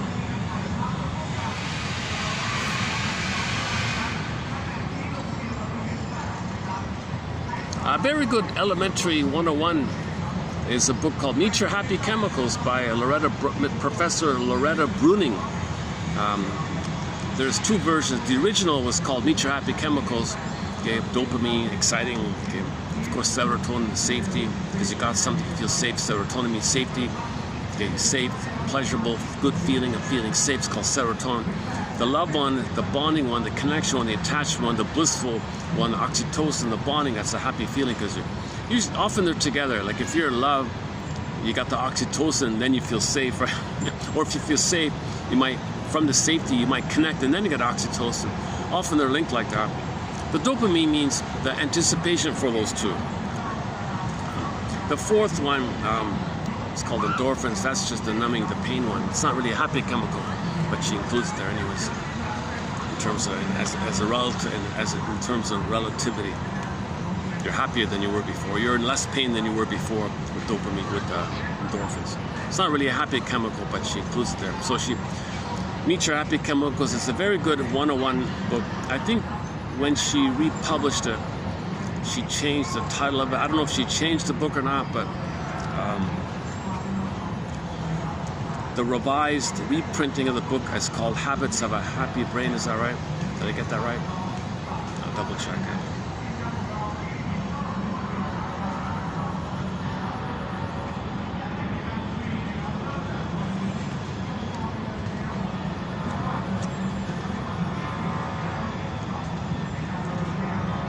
Oh, I see. Well, people are coming early to sit by the water to get a front row seat to the boats coming in. Yeah. Okay, I gotta speed things up here. Let's speed this video up here. Okay, so the dopamine, the pursuit, okay, that's a defense, because you gotta have hope to push back the pain. But the pain is pleasurized, but you don't know it. And it's passive, major crime, so you gotta be active to keep away the pain. Active to keep away the pain. Okay, so that's defense against the pain. But the pain is the fixation, and the dysfunction is the fixation, but the fixation is the loyalty and to the tie to the mother. So this neurotic behavior, this dysfunctional neurotic behavior is fixated there, i.e. neurosis means you're loyal to the mother, you're fixated with the mother complex, Minotaur's there. Okay, you reach the mother's inside. Minotaur, labyrinth, Minotaur, Medusa. Okay, Medusa's pregnant. Got to go in the labyrinth. So the Minotaur's there, the Medusa's there. But so that's the mother complex. So you haven't faced this. So okay. So anyways, dysfunction means neurosis or dysfunction or dysfunctional living, self-defeating behavior, anything dysfunctional. Okay, it means you're protecting the mother, loyal to the mother. Isn't it bittersweet? Back to the Twilight Zone. Isn't it bittersweet? You're going to be dysfunctional your whole life to protect the mother, save them. Because remember, the mother said, babe, you got to save me. You got to fix me. Baby said, well, I want a loving mother, so I got to give myself up, do all these pretzel-y things, be dysfunctional, and not have my authentic self, to devote myself to you, to save you. That's right. You got to save me and fix me, and then one day I'll love you in return. Okay, so isn't it bittersweet? The person can spend their whole lives from the mind map of doing this their whole lives. Mother might be long gone. Isn't it bittersweet that you're still trying to save your mother, even though she's long gone? Okay, once again, Twilight Zone episode entitled One Life Furnished in Early Emotional Poverty. Now let's say your parents are alive and you want to get out of this curse, jinx, setup, cards you're dealt. Oh my God, and you pick up the phone. Will the mother confess and tell you, help you give the story? No, no way. No way. She'll be enraged. Okay, enter the cartoon. Mothers know how to push your buttons because, hey, she sewed them on. It's a narcissistic injury for her. So, remember, she caused that, so she's entitled to receive, so she doesn't want her neurotic, narcissistic pride injured. She'll get enraged and she'll attack you like that. So, then part 3 of the closing narration of the episode was, the episode was a time machine thing. You went back in a time machine to your childhood, saw yourself, interacted with your younger you, interacted with your younger you's parents, your parents when you were young, and saw the whole and learned about it, observed about it. And the conclusion was, well, you decided certain things. If you can really, really, really embrace this point that you decided certain things, that means you're the leader of your mind, you're the leader of your life, you're the master of your fate, he said like that. If you can do that, then you're on your way to unburdening yourself from a useless burden, dead cargo from the Twilight Zone. Dead cargo from the unconscious. That's what it means. Twilight Zone means unconscious. Very good closing narration called One Life Furnished in Early Emotional Poverty. So far we've mentioned 2 Twilight Zone episodes. That one there and The Howling Man. Those are 2 great episodes. Also check out Gabe's story about the script. Wong's Lost and Found Emporium. A lot of good material there. Take My False Light, please, about the shame and the hell and all that. With the comedian guy. There's a looping Groundhog Day nightmare a guy has about guilt and being guilty all the time. That's a tough one. It takes time to go through. And we got a good dozen Twilight Zone episodes. And about a year ago, this was it this month? Roughly a year ago, a statue of Rod Serling was put up in his hometown. In the park in his hometown, there's a nice shiny statue of the guy with a door, standing at the door, open door. So that's, we live in these 2 worlds. You got the conscious, interpersonal world, and you got this invisible Twilight Zone world. So they put the door there like that. It's a good idea, actually. So we live in these 2 worlds, the unconscious world and the conscious world. So you got to visit your unconscious, identify what's in unconscious, have a lantern, have a thread, okay, have a reflecting mirror, have a sort of discrimination, sort of discernment when you go in this other world. So that's a labyrinth, sort of discrimination, thread, lantern, and in the labyrinth, you got these mini labyrinths. One is called the guilt complex labyrinth. You got another called the someday complex labyrinth. You got the either one. Okay, and then Baba Yaga comes down and says, "Can you discern? Make discernments." And then Baba Yaga's got a bunch of sisters. You face these other labyrinths. You got the money complex labyrinth, guilt one we mentioned, and you got all these like mini labyrinths in the main labyrinth. Finally, you get to the Medusa, right? The Minotaur. Remember, the Minotaur, the metaphor is it gobbles up, right? So your feelings are gobbled up. Your mother gobbled you up, and you're gobbling yourself up. The Minotaur's within. And in some very disturbed case, if somebody has the bully personality pattern, in some versions, when the guy looks at the Minotaur's face, it was his face. He's doing it to himself. Mother did it to him, he became the mother, he's hurting himself. So the Minotaur, the face of the Minotaur was the guy's own face. He's doing it to himself. He's got to face this kind of thing. That's called the Minotaur person. The bully pattern has that. The Minotaur personality. That's Grotstein's theory about that one there. In the Perseus version, when you face the Medusa one, okay. Remember, in a fairy tale, when something dies and there's a rebirth, Medusa is pregnant with Pegasus and Chrysaor. There's no physical thing taking place. But when you admit and parse out that your mother failed you and why, and you're angry and you parse that out, poof, new life, Pegasus. The Chrysaor means you can actively put your feeling and your soul into some kind of form. So the masculine Pegasus, Chrysaor, masculine doing, being, feminine Pegasus. So Pegasus is the soul, the winged horse. Oh my God, back to that Trackdown show. They had an ad for a product, and they used the Pegasus for that. Anyways, that's common. A lot of companies use symbols from Greek myths too. That's a powerful image, the Pegasus, actually. The Pegasus, the winged horse that flies, that's your embodiment. You're free, you can fly, you're alive. So Pegasus means the winged horse flying. That means you're feeling real and alive. You're animated, you feel real and alive, and your feelings flow and they're alive, like you're flying. The metaphor means you're feeling like you're free, your emotional freedom like that. Now on the Pegasus, each of the muses rides a Pegasus. That means each of the muses puts some kind of form. Okay, whatever your business is, whatever your daily life is, if you put your feelings into some kind of form, heart-based living, okay, that form of your feeling, that's the maiden king, feminine, masculine, being, doing. So the doing is ethical from the feeling because you got the Pegasus. So the muses were excellent because they had the Pegasus. The muses couldn't be muses if they didn't have the Pegasus. Right? So.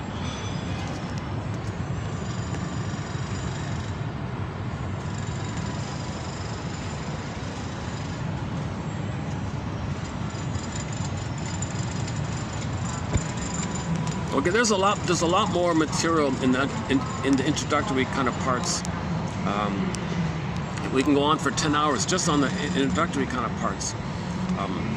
So the stingers and the clingers, and developmental phases, Margaret Mahler, object relations theory, and then you got the relational unit. There's more. There's so much more, but let's just let's move into the quotes. The quotes here. So I want to do a preview of 3187. 3187. And the ones below are for your reference from Burglar, from the midlife book. Yeah. Oh, he's got another book called The Revolt of the Middle-Aged Man, about the midlife crisis. So if you read the ones below, it's about the midlife crisis for the middle-aged man. We discussed it in preview mode about 2 months ago. I've got a 2-month kind of delay with my quotes. So, like below it's 3127, right? But I wanted to preview 87, so I've got almost 60 pages. Okay, let's begin here. Okay, luckily this is a light load, this one here. So this is just elementary 101 dictionary kind of things. So this first one here is just referencing kind of like a summary, a clear enough summary statement of Karen Horney's work. One of our mentors, Karen Horney. One of her followers is a guy named Bernard Paris or something, is that right? Okay, according to Karen Horney, she did a major thing in psychoanalysis. Her book called New Ways, that was a huge shift in common sense from the nonsense before. New Ways in psychoanalysis. And then Masterson updated it and so on. Anyways, okay, according to Karen Horney, people defend themselves against feeling unsafe, unloved, unvalued by developing interpersonal strategies. Okay, so she's famous for in a dysfunctional way, we can move towards people in a clinging, please love me way, or you can, the bully one, dominant, aggressive, I hate you one, so you move towards people, very friendly, please love me, against, I hate you, so you move towards people, against people, or you detach like a turtle, schizoid, withdraw, move away. So we move towards, against, or away. The order doesn't matter here. So, okay, moving toward. So in Mr. Paris's version here, you're gonna hear first the moving toward, then the against, then the away. So kind of like the pleaser, then the bully, then the schizoid, turtle detached. Okay. So let's start off with the moving toward one. So that's the self-effacing, please like me one. This is not closet, we're not talking about closet narcissism, where you idolize someone and bask in their glow and you feel special like that. No, you feel no good and you want someone to be like a parent and love you in return. If I'm good enough, will you love me in return? So you're still like a child like this. Actually, ironically, as childish as it is, it's considered to be the healthiest one, can you believe it, of the three. Pleasers and the clingers. Okay, he calls it here the self-effacing solution. In the the moving towards. In the self-effacing solution, individuals try to gain safety, love, and esteem through dependency, humility, and self-sacrificing quote-unquote goodness. Their bargain is that if they are helpful, submissive, good little boys and girls, right, who do not seek their own gain or glory, they don't care about themselves, only want to please you. Okay, so these are classic people pleasers, right? They will be well treated by fate and other people. Okay, that's the hope. That's one strategy. You keep hoping that you're going to save your mother, fix your mother, cure the mother. What do you want, mother? What do I do for you? I self-sacrifice. I'm self-effacing. I have no needs. I don't self-activate. Not about me. It's all about you. And that's what the mother did. The mother said, it's all about me. It's all about you. So you're still in that original kind of place. Okay. Now, in identification with the aggressor, okay, when the baby is overwhelmed and flips over and identifies the Faustian deal. So in the Faustian deal one, that's the against. Okay, so their bargain is that. Okay, so this is called the arrogant, vindictive one. Okay, so in the against one, he sub-branches it into three. The bully one, called the arrogant, vindictive, or the arrogant, entitled, or the perfectionistic one, or like the the vainglory one, the narcissistic vainglory one, so let's say. So he calls it the narcissistic, the perfectionistic, and the arrogant vindictive. Okay, so let's so according to his list here, let's start with the general narcissist one.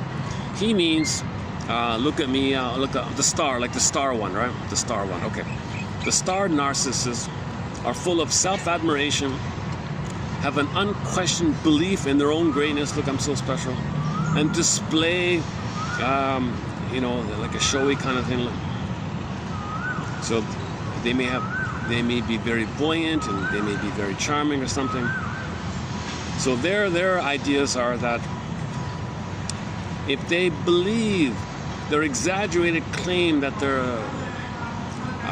they're so special or whatever, then life and other people are bound to recognize it.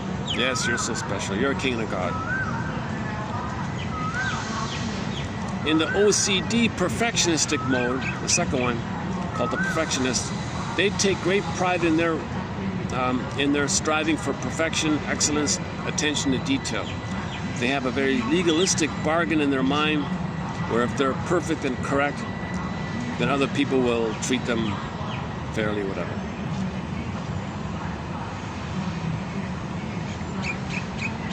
Okay, the bully one, arrogant, vindictive. People have a need to retaliate for injuries received in childhood and to achieve mastery by manipulating others.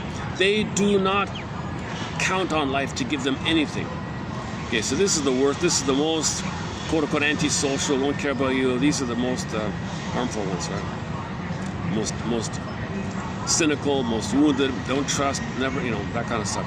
They don't count on life to give them anything, but they are convinced that they can only get their ambition if they think not in the human, they think like it's a jungle. Oh yeah, bullies think it's a jungle, that's what he means here. And therefore, no vulnerability, no trust, no tenderness. They hate weakness, they hate the weakness. So they do not allow themselves to be influenced by their softer feelings or any kind of traditional morality here. Yeah, there's a lot more. There's a whole book on this topic. So go to Karen Horney's book called Our Inner Conflicts for more on this. This is just an introductory kind of blurb to it. Okay, the withdrawn one, the schizoid one, the turtle one, leave me alone. The ivory tower, do not disturb sign, leave me alone. Resigned people, calls it resigned people, away from people, leave me alone people, right? Resigned people say, I want to be self-sufficient, leave me alone. Their bargain is that if they ask for nothing, no one will bother them. If they try for nothing, they won't fail. Somebody joked, well, you can't fall. If you sleep on the floor, well, then you can't fall down from the bed, so just stay on the floor, that kind of thing. And that if they expect little of life, they will not be disappointed. Okay, so they detach, live with a few crumbs, leave me alone kind of thing. Okay, so in general, these three things, there's a kind of a pride inherent in it. So the bully has his pride. Okay, the perfectionist has his pride. The pleaser one and the turtle one, they all have a certain pride. It's called neurotic pride. Neurotic pride. So this neurotic pride, from there is their search for quote-unquote glory or their idealized image in this pride mode. The idealized image generates neurotic pride and neurotic claims. People take pride in the imaginary attributes of their idealized selves. Okay, so the bully, I get one.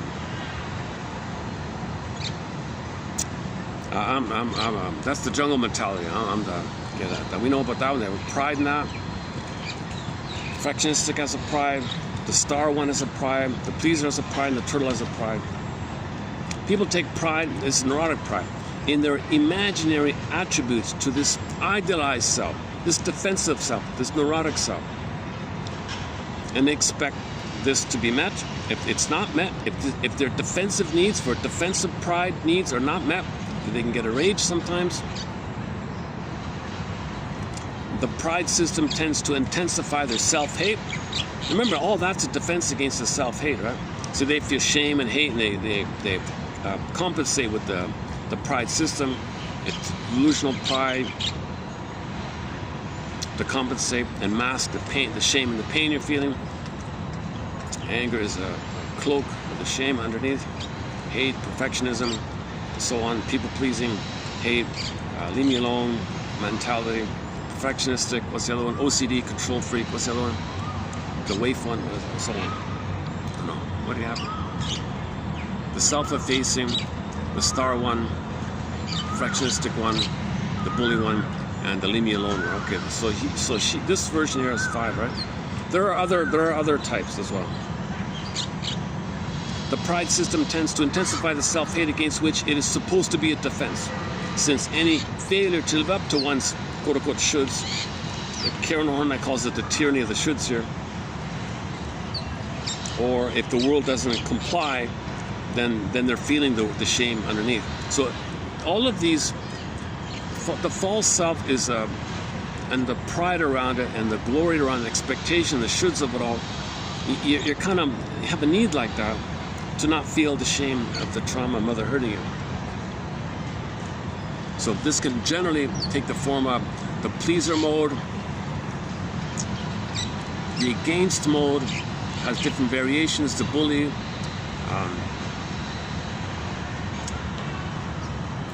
controlling every little thing in a micromanaging way, the OCD one. So on the Enneagram, that's the 1, the 8 is the bully one, and the 3 is like the star one, look at me. Yeah, that 3 one is not so much against really, right?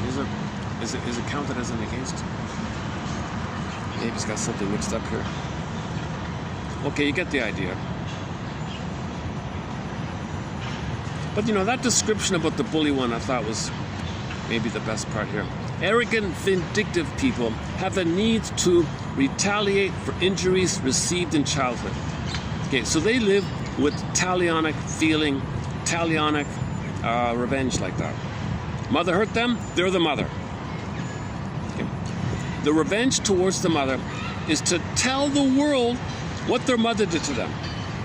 Their whole grand design in life is to tell the world and show up the mother, expose the mother, tell the world what their mother did to them.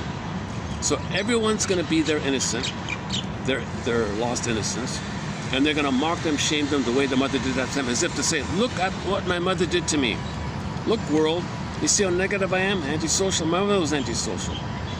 You see, I don't care about them. My mother didn't care about me. So when he doesn't care about others, who cares about you? Only about me. Jungle. Well, my mother was like that. This stuff is considered talionic. You're trying to get back at your mother somehow. Revenge at the mother somehow. So mother hurt you, you hurt others who play you. That's getting back at your mother. You're telling the world what your mother did to you. Bergler calls it a negative magic gesture. It's a childlike, infantile gesture. Really, you think the magical time she's going to appear, you go back to past mother, say, I'm sorry, thank you for showing me, let me correct it, let me undo the past. Okay, it's a magic thinking.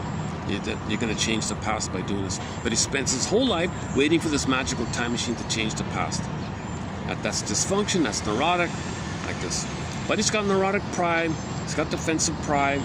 Okay, this pride gives him the chemistry of being one with the mother, because he is the mother who hurts himself. But he's got to hurt others, Faustian deal, Faustian bargain. So the bully has the Faustian deal, the Faustian bargain. Arrogant, vindictive people have a need to retaliate for injuries received in childhood and to achieve mastery by manipulating others. They don't count on life to give them anything, but are convinced that they can reach their ambitious goals if they remain true to their vision of a world as a jungle and do not allow themselves to be influenced by their softer feelings or regular human morality, the quote-unquote human side of being human. So they reject the quote-unquote human side of being human and only want to live like the monitor lizards.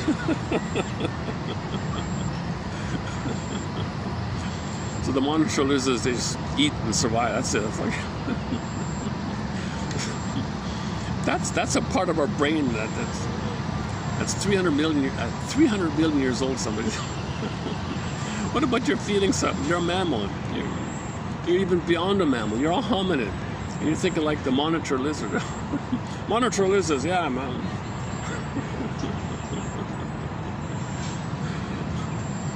There's a park, I kid you not, there's a park at the other end of town, much bigger than this one, and they have all these monitor lizards just resting at the shore like that. So it's really quite an interesting scene. A lot of people stop. They're rock stars of the park. Everyone stops to take their photo and selfies. And people who live in swampy areas think nothing of it probably, but people from a big city are kind of surprised by it.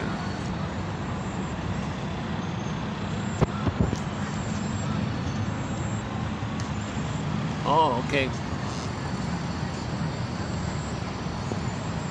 Oh, I see. Oh, the kids go first. Oh, I see. Oh, the kids are going. Some of the kids are putting in their things.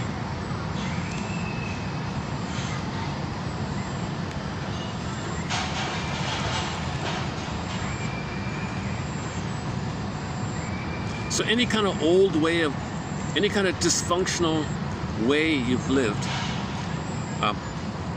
link it to something, little thing, right? Something biodegradable. A food usually, because he said the fish can, in the water can eat it, right? Something the fish can eat, right? Okay. So what's your favorite snack? Okay, let's say you like pretzels a lot. Let's say you like a lot of pretzels. So take a pretzel that just reminds you of, I lived in a very anxious way, ate a lot of pretzels, let's say. So I take the pretzel and I want to affirm, you know, I'm ready to let go of my pretzel, my old anxious way. I'm going to put a potato chip. I'm going to put a potato chip on my little banana leaf or palm leaf or whatever it is. And when I do that, I affirm to myself, I accept to myself, I really affirm to myself with this gesture, with this physical motion. And are you congruent? Are you feeling it? Like, are you really gonna, you're gonna be honest? Because otherwise you betray yourself, you hurt yourself. It's painful if you're lying to yourself. So are you ready to move towards a newer, healthier, less salty, less.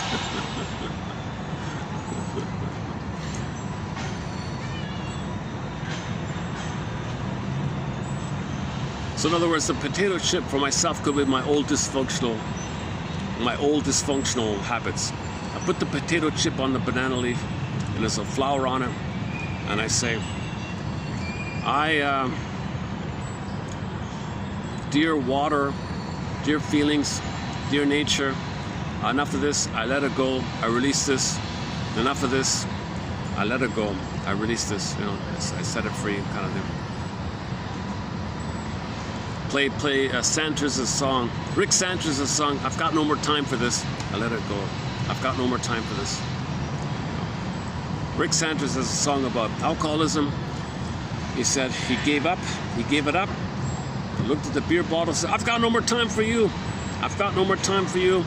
Man, oh man, all the time I wasted. Man, oh man, what I could have done with all that time and energy lost. No more. I've got no more time for you, beer bottle. And and the song says, I feel temptation sometimes. He does an Odysseus. He ties himself to the mast like Odysseus, the siren. No, he ties with wax in the ears. He restrains himself. I've got no more time for you. All the time wasted, what I could have done, what could have been with it, money lost, time lost, energy lost. I'm getting older. I've got no more time for this stupid thing, right?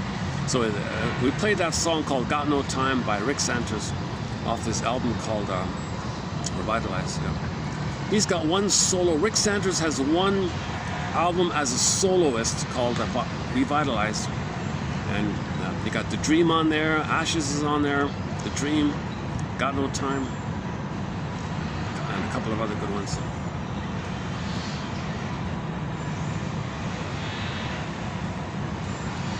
His most recent singles called Lovesick, an excellent song called Lovesick.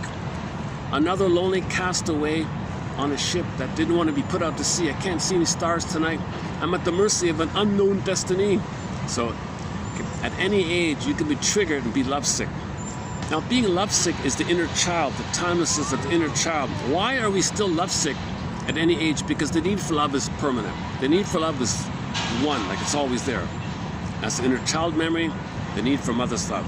So you can be 80 and fall in love. You know, it can be lovesick at 80. You know, so this is the child inside is doing this. The memory of when you were a child inside. You didn't get mother's love. Somebody in the present failed you, like your mother failed you. Oh, you're spellbound, lovesick, madness. Okay, we talked a lot about obsessive love and limerence and puppy love and love at first sight and being in love and all that stuff. We talked a lot about that. Okay, so are we finished with the Karen Horney one? Okay, let's move on.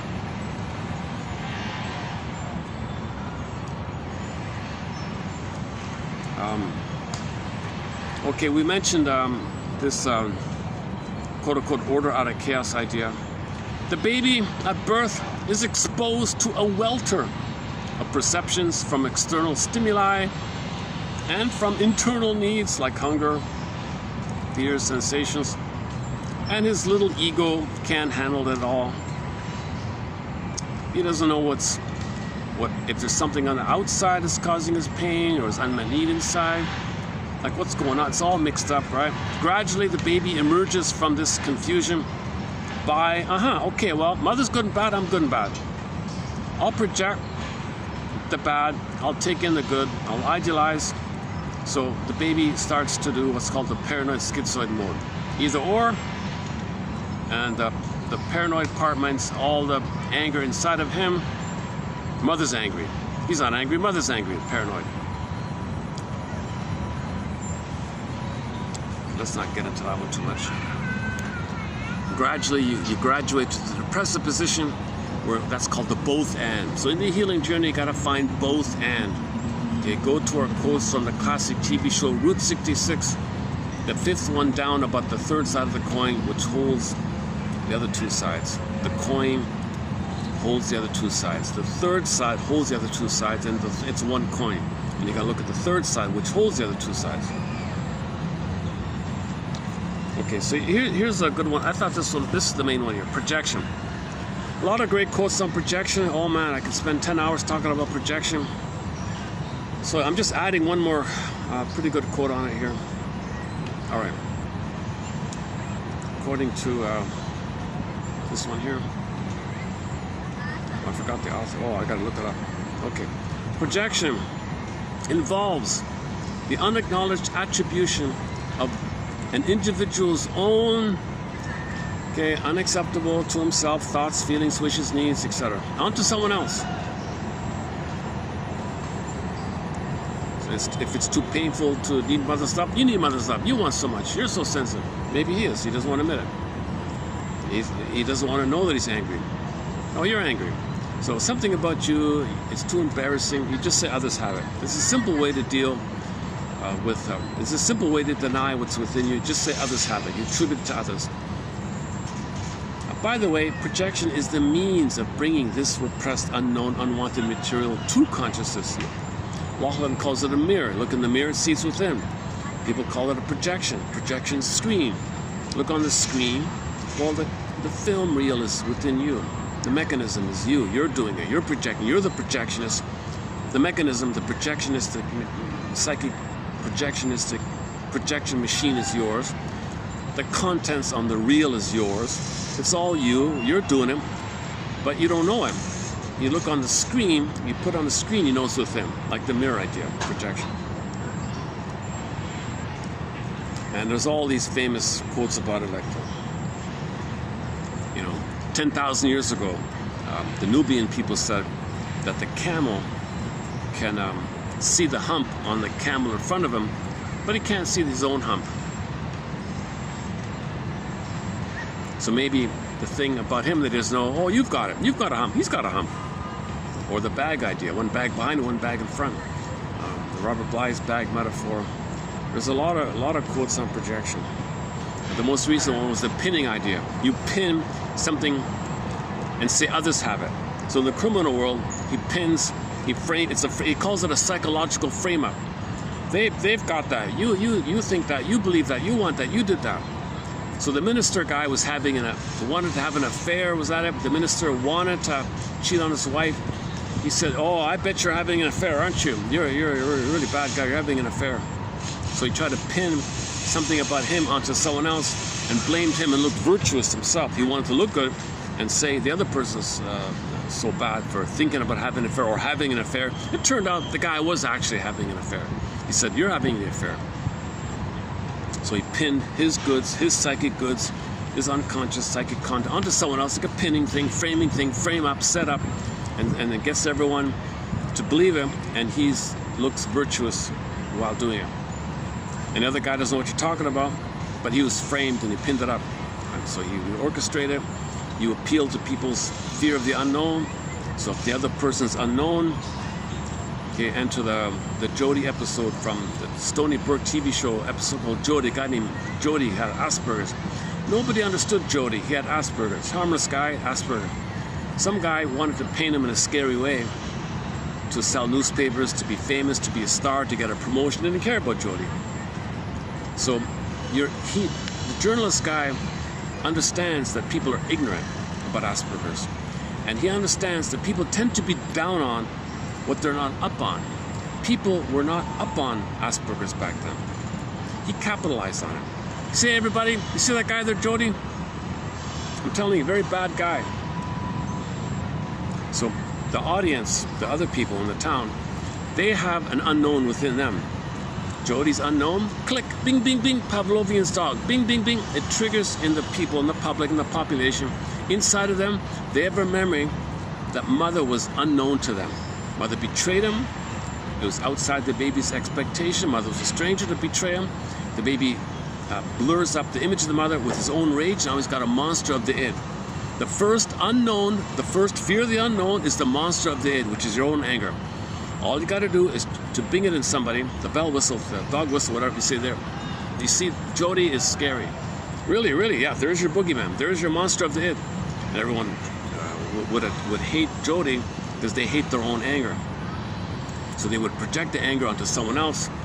And he created sensationalism, sold the newspapers, and got a promotion, or was trying to get a promotion. Luckily, Burke and company intervened and stopped him and all this. So so once again, one theory of prejudice is very simply, you're apt to be down on what you're not up on. So ignorance, you're not up on it, you don't know it. Fear of the unknown, I don't know that person, I don't know that language. Why do they dress like that or whatever? What? Unknown, bing, bing, bing, bing. The first unknown was your anger at your mother attacking yourself, monster of the id.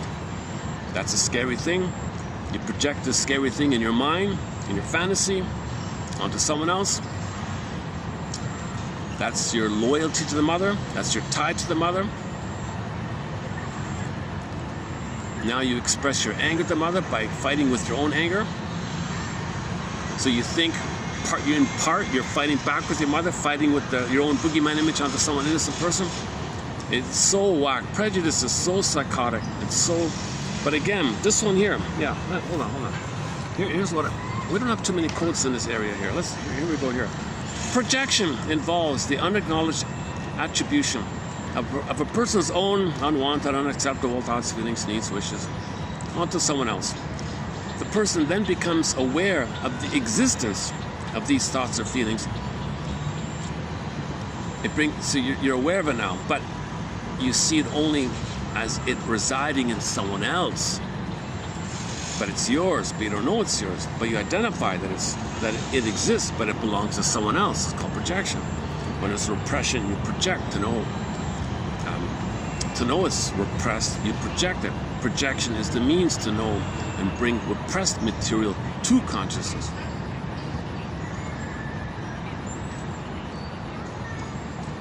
And is thus protected from knowing about the personal origin. So when you project, you don't have to face the pain that it belongs to you. It's a defense against pain. Pain, defense mechanisms are all defenses against pain, psychic pain. You don't want to know this pain. This projection is a way to not know your own pain. So if you don't want to feel your own pain, just say someone else.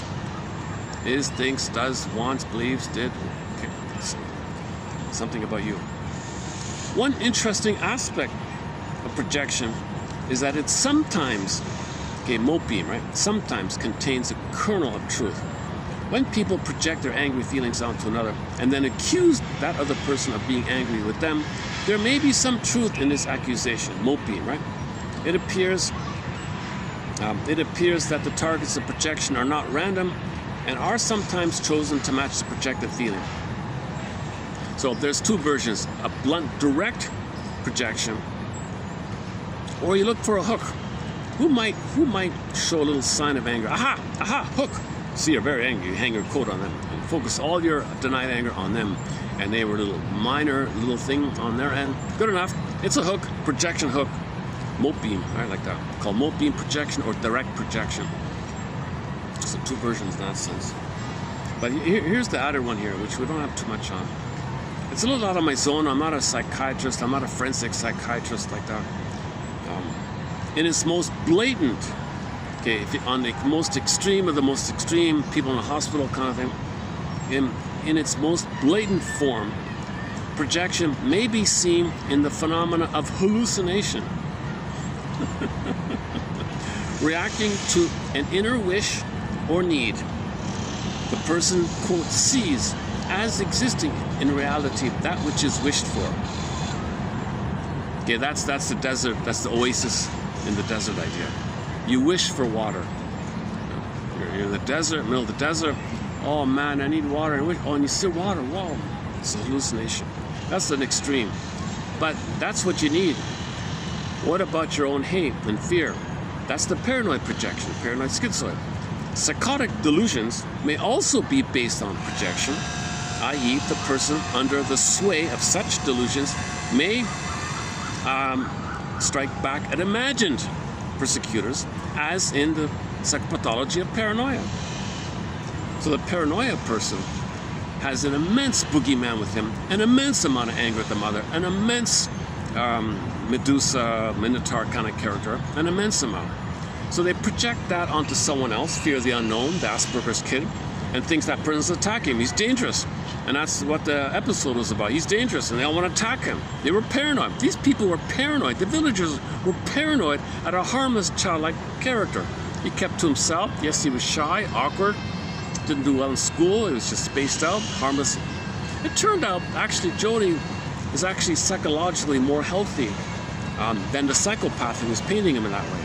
Because the psychopath who was doing this felt an immense sense of grand need for power, for narcissistic supply, that everyone would admire him, and he would control the town by doing this. And he was a star like that.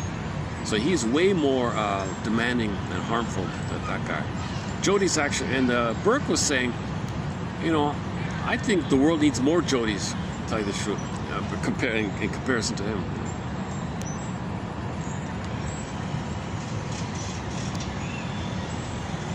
So prejudice is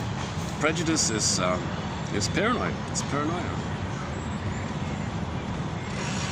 But remember, there's always mote beam. You can always poke, prod, coax, and that's what they did to Jody. That's what they did to Jody. The first case scenario was, as a kid, he was taunted and bullied and harassed again and again and again. One time he fought back, and the bully got a bleeding nose, and they said he's dangerous. Look, he's dangerous. The guy was bleeding. No one reported that he was taunted throughout his whole childhood. For 10 years, he was being harassed every day after school. These bullies had nothing to do after school. They would stalk him and harass him and kick him and beat him and hurt him again and again and make his life miserable. Finally, he struck back, and they blamed him. He was so scared, he ran away kind of thing. And then this newspaper guy said, oh, I see. When no one's looking, let me shove him a few times. Let me push him. And then he'll hit back, and at that moment I'll get everyone to look. You see, everybody, he's dangerous. See how dangerous he is? And the people, not knowing Jody, projected their paranoid boogeyman onto Jody. Yeah, drive him out. So they were paranoid of Jody, but he orchestrated the whole. The psychopathics capitalized on people's ignorance. He capitalized on how people are going to be down on what they're not up on. That's a very good line. That's a very old quote. I can't find it anywhere. The only reason I know of it is because Overstreet, in his 1925 book called,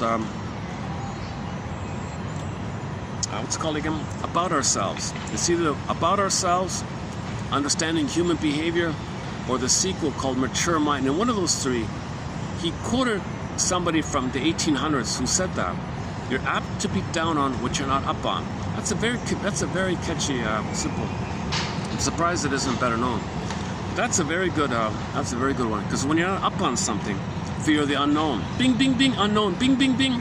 The person's unknown as a baby was the mother, but you see her as a monster, and the monster is exaggerated because your rage makes the mother monster more dangerous. Now you got the monster of the id, Tasmanian devil thing. Okay, it could be the Minotaur. Okay, it could be a Cyclops. Medusa, that's a pretty good one. Medusa. Any kind of enraged entity that's dangerous and wants to attack you or gobble you up, like the Wicked Queen. It could be the Wicked Queen. It could be one of those Wicked Queens. Hansel and Gretel, and so on. Snow White, etc. So you got some scary thing in your mind. Unknown, baby didn't expect this. Stranger, who's this? Whoa, out of my world, alien. Could be an alien. Oh, could be an alien. John F. says when people go on about aliens, that's code for the trauma in their mind. They got an alien in their mind because it was an alien thing for the baby. It was out of the baby's world. It was out of his expectation, again, out of his world, that mother would hurt him. Now he's got this boogeyman, meaning his rage of his mother poofed into the boogeyman or the alien image. So you could have an alien image. But again, that's just code for trauma. You rage at your mother, and it's within. So somebody looks in the sky and sees whatever, sees a flying taxi. Oh, alien. Well, that's the hallucination. They need to see it. Like the desert, the oasis in the desert one. Something's deep in you, you see it outward like that. When something's denied in you, you see it out to know it's within. Projection is the means of bringing repressed material to consciousness.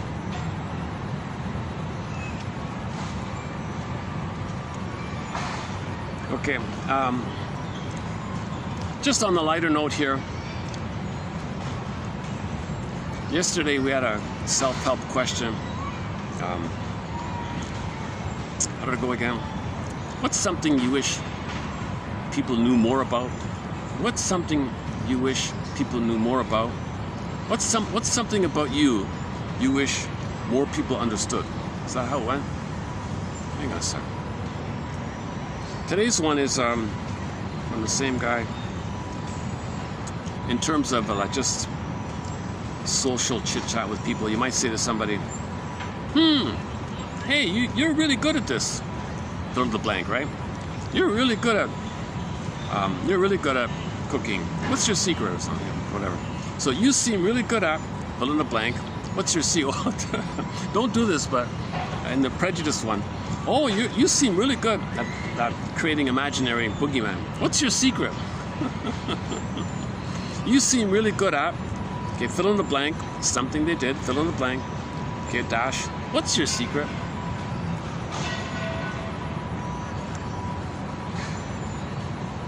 So the birds are flying here. Hey, you birds are really good at flying. Look how you float and soar and do these dives and swirl up again. You birds are really great at flying. What's your secret? And the birds might be flattered and they'll tell you about it. So try it with people, right? You seem really good at, what's your secret? So it's just like a conversational icebreaker kind of thing. And the other one was, what was the other one? That's 3187. Let's go to 3186, was it? Hang on. No, 85, right? 3185 was the other one. And the second one. So I have a lighter thread on self-help kind of thing. So this is just a lighter self-help. Oh yeah. What's something you wish more people understood about you?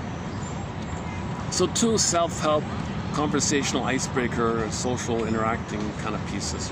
What's something you wish more people understood about you? Oh, good question. Okay. I wish people would understand such and such, fill in the blank. And then today's 187. Again. You seem really good at picking the right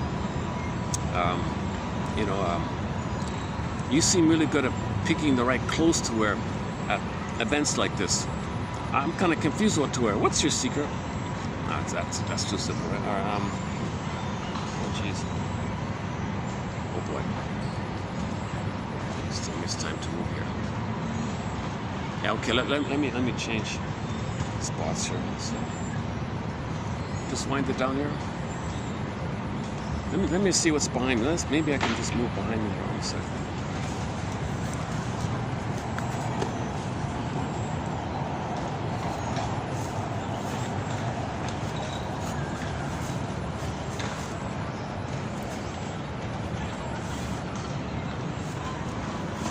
Yeah, let me just move it a bit here.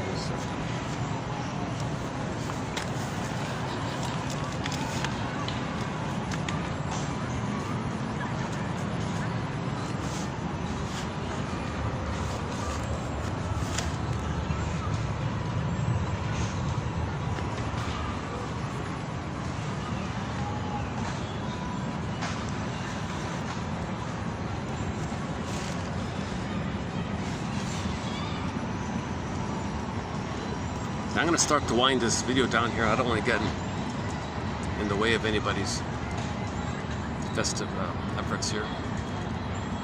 A lot of guard, that's good. A lot of security guards. A lot of people watching what's going on.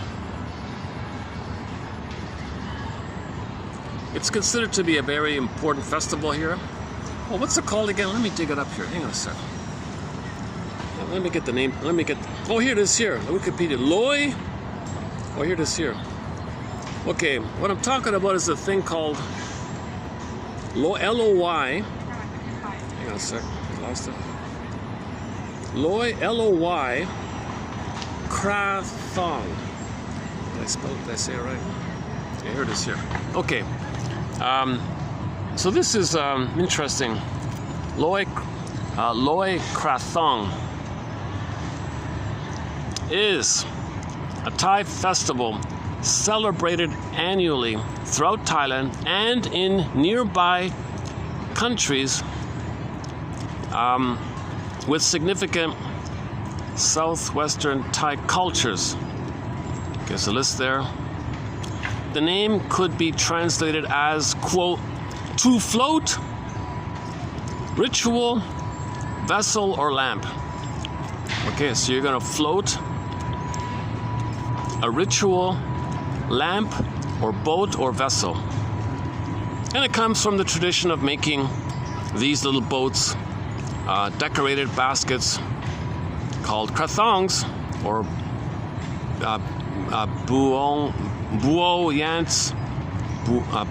buoyant or krathong. The main one is krathong, which are then floated on the river. Which is what we're seeing here with the boats, right? Many Thais use the krathong to thank the goddess of the river. The goddess Krathong. The goddess. Oh, hang on. The goddess Kong. How do you pronounce that? The goddess. Her name is the goddess of the river. Is goddess Kong Ka. It's different, right? All right. This festival traces, it's got it, so it seems to be, again, it goes on.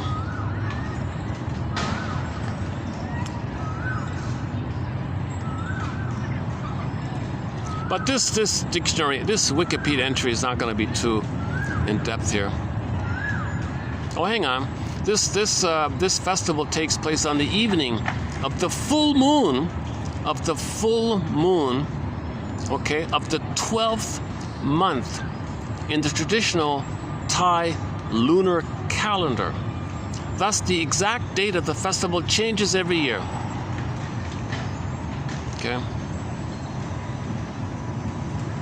Okay, in other places it goes by different names.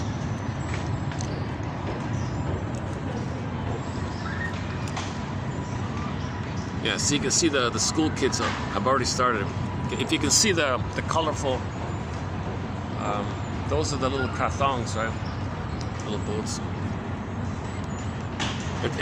It's all biodegradable. It's all made out of banana leaf or bread or palm leaves or tree leaves or something, or maybe other material. How about can you do seaweed? Would that work? Yeah, seaweed, right? Seaweed paper, maybe. That breaks up too easily, right? No, you could do a seaweed paper. Why not? That would work.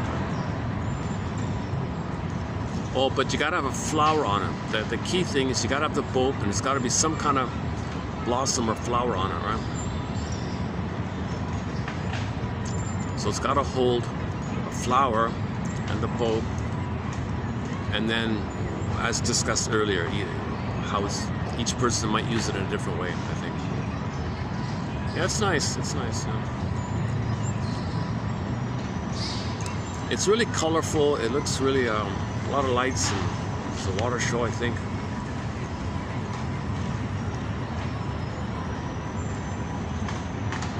There's some kind of renewal quality to it. There's some kind of cleansing, like a fresh start kind of thing, or maybe a new you kind of. So if it is the version of putting a hair on it or a fingernail clipping on it, it's like a new, releasing the old, something new, welcoming the new kind of thing.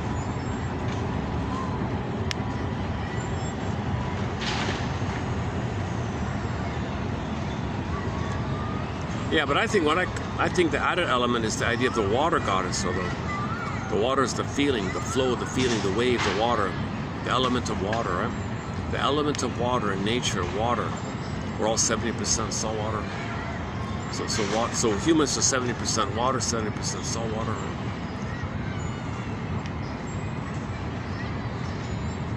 Heraclides has a different one. Variation of this.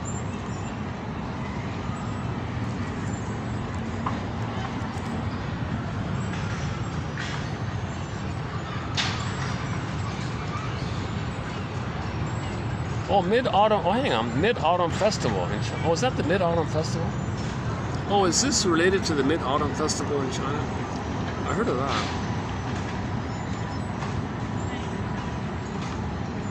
Okay, in different countries, it's listed there, related to. Yeah.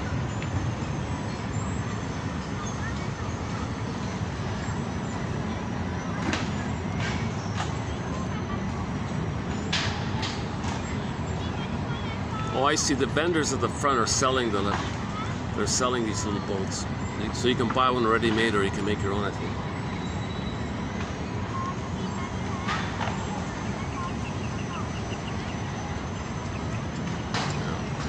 Sorry. What about today's one? Let me just take a quick peek at the ones below here. So we're posting 27 today, right? Hello? Oh, yeah, this is a fun one. Yeah, check your mission, submitted for your approval, is to read Burglar's material below. Man's middle-aged revolt, the sudden discontent with everything, marriage, work, etc., befalling men in their middle age. It's a sad story of an emotional second adolescence. Okay, so this is all about the emotional second adolescence. It's a good. I remember it's a good quote. It's a good quote. Some people want a second chance. They made some mistakes, so they want to really go back to 18 and start over again. It's nonsense, right?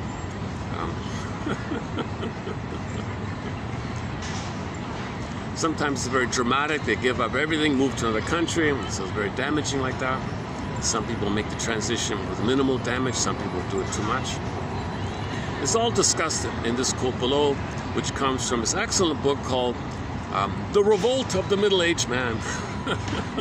That's about me. That's one of the earliest books on the midlife crisis, the midlife transition, the midlife audit, the midlife examination period, the midlife scrutiny period, the revolt of the middle-aged man, right? Hey, what's going on here? I'm getting older. What happened?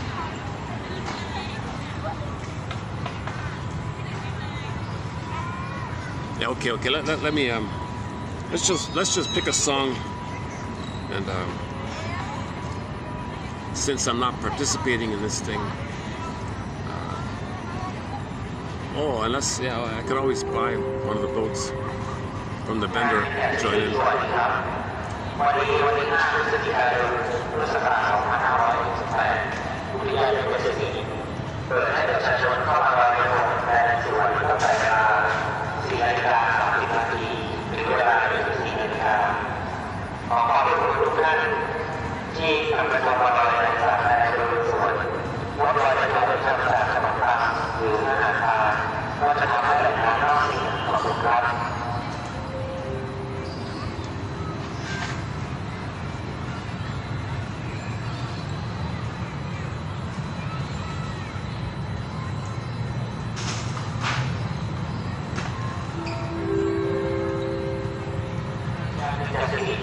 ครับเรียนท่านผู้ใช้บริการเรียนมีแต่สิ่งทุกท่านโปรดทราบในวันนี้วันที่5 พฤศจิกายน พุทธศักราช 2568 อุทยานมีแต่สิ่งเปิดให้ประชาชนเข้าลอยกระทงในสวนตั้งแต่เวลา 4:30 นาทีถึงเวลา 24:00 น. ขอความร่วมมือทุกท่านงดลอยกระทงที่ทำจากขนมปังหรืออาหารปลาเพราะจะทำให้แหล่งน้ำเน่าเสียขอบคุณครับ Okay, here's just a short instrumental called Reflections. When the song ends, I'll hit the stop button, and I'll see you in the next video. Thanks very much. For the love of narrative medicine, may the psychoanalytic force be with you.